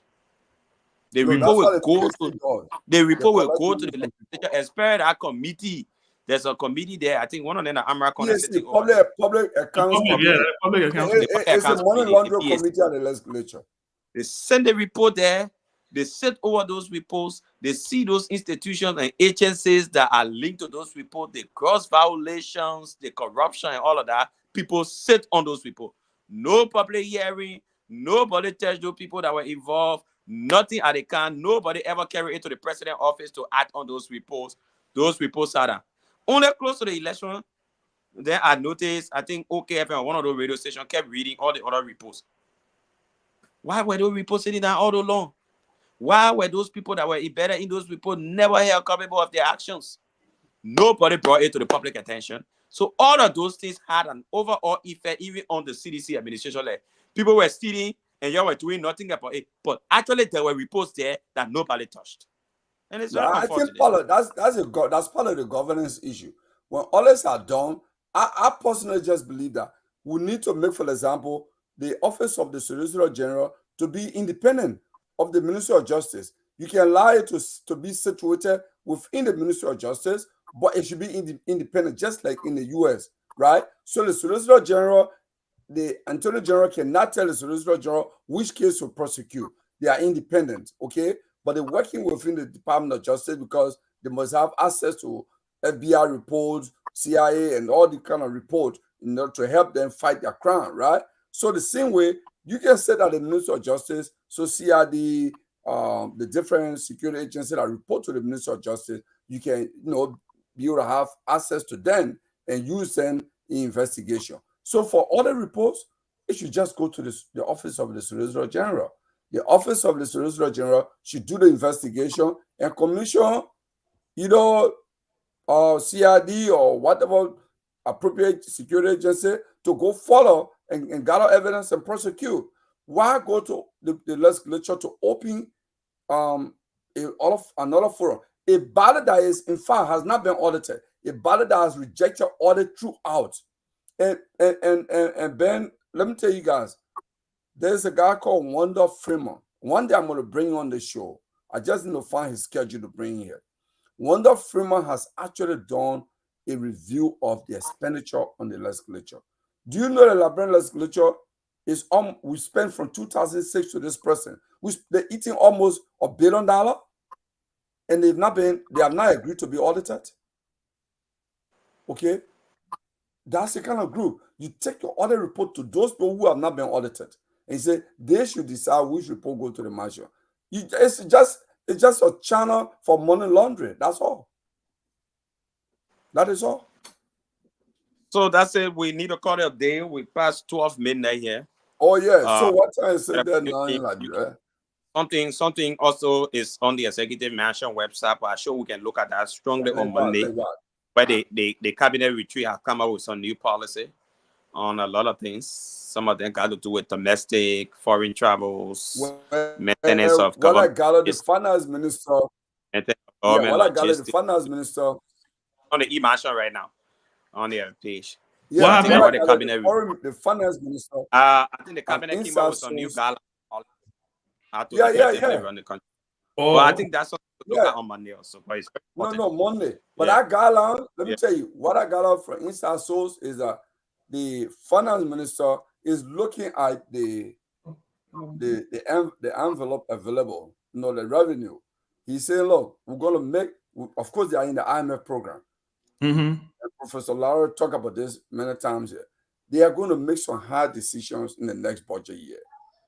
So what he's trying to do is to say, hey, because we are going towards December, so new budget should be out by that time. So he said, look, because of 2029 and other people accusing that maybe Joe Biden wanted to be a successor. He's from Lofa, he's a political person. Why they brought him? So he's trying to make it open that I want to show the envelope to everybody that this is the sources, this is what we have. So there has to be court. So when we say this other ministry, there are certain conferences, you don't have to go for it. We'll give you data so you join it by Zoom. Understand us. And that's largely the motivation.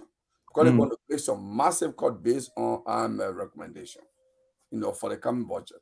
Wow. So we're gonna watch and see what happens. I mean, I think, like you say, there's gonna be a lot of things. It is gonna be the good news is that this budget cycle, the budget begins in January, right? It started. So they have to submit it December. They have to submit it by December to be able to get it passed before the folks. So look, listen, man, we are headed for some interesting times. I'm looking forward to see. This is going to be an opportunity because we'll see what the priorities are again with this government as far as the way they will structure the budget, and let's see what happens. We're going to be able to see that. Henry, I asked you to cue one video so we can wrap up. We're not taking calls or anything. We're just going to call it a night. You mean the Delon video? No, it's a Delon video. The one you say, even if they pay us $100,000, I will take only $5,000 and I will get $95,000 to Monserrato. Yeah, they pay you $17,000 now. You can't even. This is for our sister Myean, right? Myean bought you. I think she's having a fall festival at the High Table. This is next week. Hopefully, I'm trying to see if I can make it there next week. So yeah. I'm trying to see if I can make it next week. Is that the owner of the business named Myean? Yeah, Myean Randall. Myean Randall. She used to be married to her. But Lawrence Randall, the little Lawrence Randall, his sister. Yeah. Yeah, so this is the guy who was he was with Liberia, I think West Africa Media or something. Yeah. He had he used to be with Capital Radio, West Africa. Yeah, I think that office was in Jalata in the curve. Yes. Right, yeah. So this video, my man, y'all made a thing big, man. Y'all don't, what? Y'all need to cue the thing first before y'all put it up. Yeah, y'all make it thing big. So we're gonna be ending on a high note. We want to say happy weekend to everybody. Is Monday a holiday? Kehleboe, somebody said to me that we have a long weekend. It's a holiday for certain school district. Okay, my school district is not a holiday. It's not a holiday per se. It's for Columbia Boys Day, right? Oh, so, Columbus Day, yes. For African American school district like Philadelphia School District, they don't celebrate it because he was an owner of slave. He was a slave owner. I see. For white school district, they celebrate that. I see. Okay. Yeah. But we're gonna end on a high note. I say, yo, go all the way to the back. Y'all cue it from the beginning. I want you to cue the video from the beginning. Yeah, because this video is gonna take us home. This is President George Weah, former President George Weah, latest video he just dropped. I just want the people to enjoy it. It shows that the former president is taking life as a former president, post-presidency. He's taking it with grace and with charm. Actually, we haven't seen this before, and that's what people don't understand. Because we don't have a former president that is in his 50s. Exactly. So, yes. And so he's gonna be around for a long time. Yeah. I mean, so let's listen to the video. Let's watch the video and then we'll call it a day. Y'all put a video of audio. There's no audio? Uh-huh.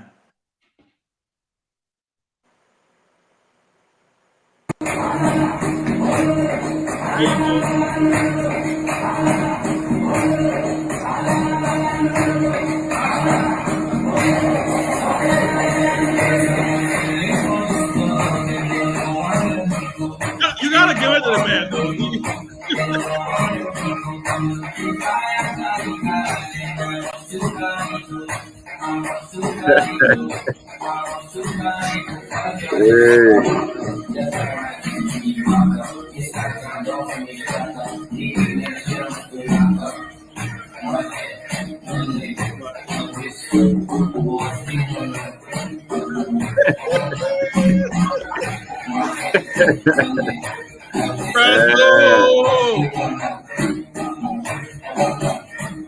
The guy that does it.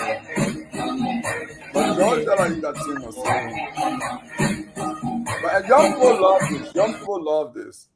Listen. Well, you know, the guy has a grip on the young people. I thought to put it up because, you know, like you said, Kehleboe, he you know, George Weah, he's many people don't understand. Many people don't understand him. and they do it at their peril, right? They do it to their detriment. I tell people all the time, I know what kept CDC competitive in Monserrato. What kept CDC competitive in Monserrato was the new voters. There was a whole academy of young new voters that President George Weah himself brought onto the voters' roll. And these are the things that appeal to them. And so when people tend to laugh at him and think, oh, so he's appealing to his base. And guess what? There's nothing wrong with having a little bit of fun. At the end of the day, he's no longer president of the country. You have a new president. He's entitled to be able to, but I just thought it was a way to kind of a way to end it on a lighter note. We wish the former president well. We say happy weekend to him. I know he's traveling. The other day, I had a chance to communicate with him around his birthday.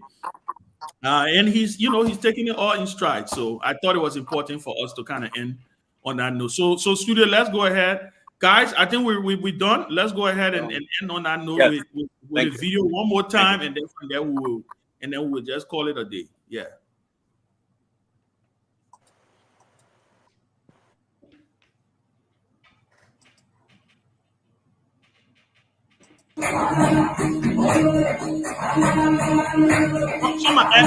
Somebody said LSU in the audience.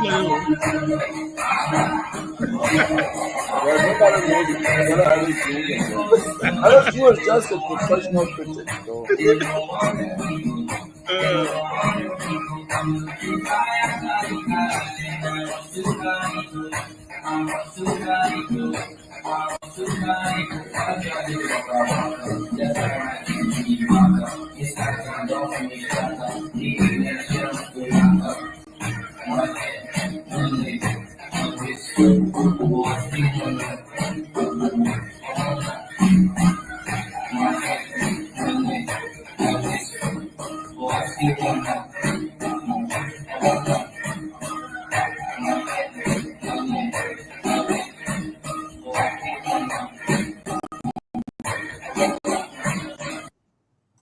All right, Henry, thank you, man. And hold it down. Let's go ahead and call it a day. Kehleboe, we'll see. All right. Let me say many thanks to you for your listening role. Those of you that follow online, those of you that follow via the radio. Join us. They're going to be on next Monday, at which time we're going to be at same time, same station. They're going to be from 9 o'clock up to 12 midday, at which time again we're going to be here. My name is Henry Jara. I've been here with a team of our producer, Myean, Torgbean, and alongside Ansel Seri to get up and running you.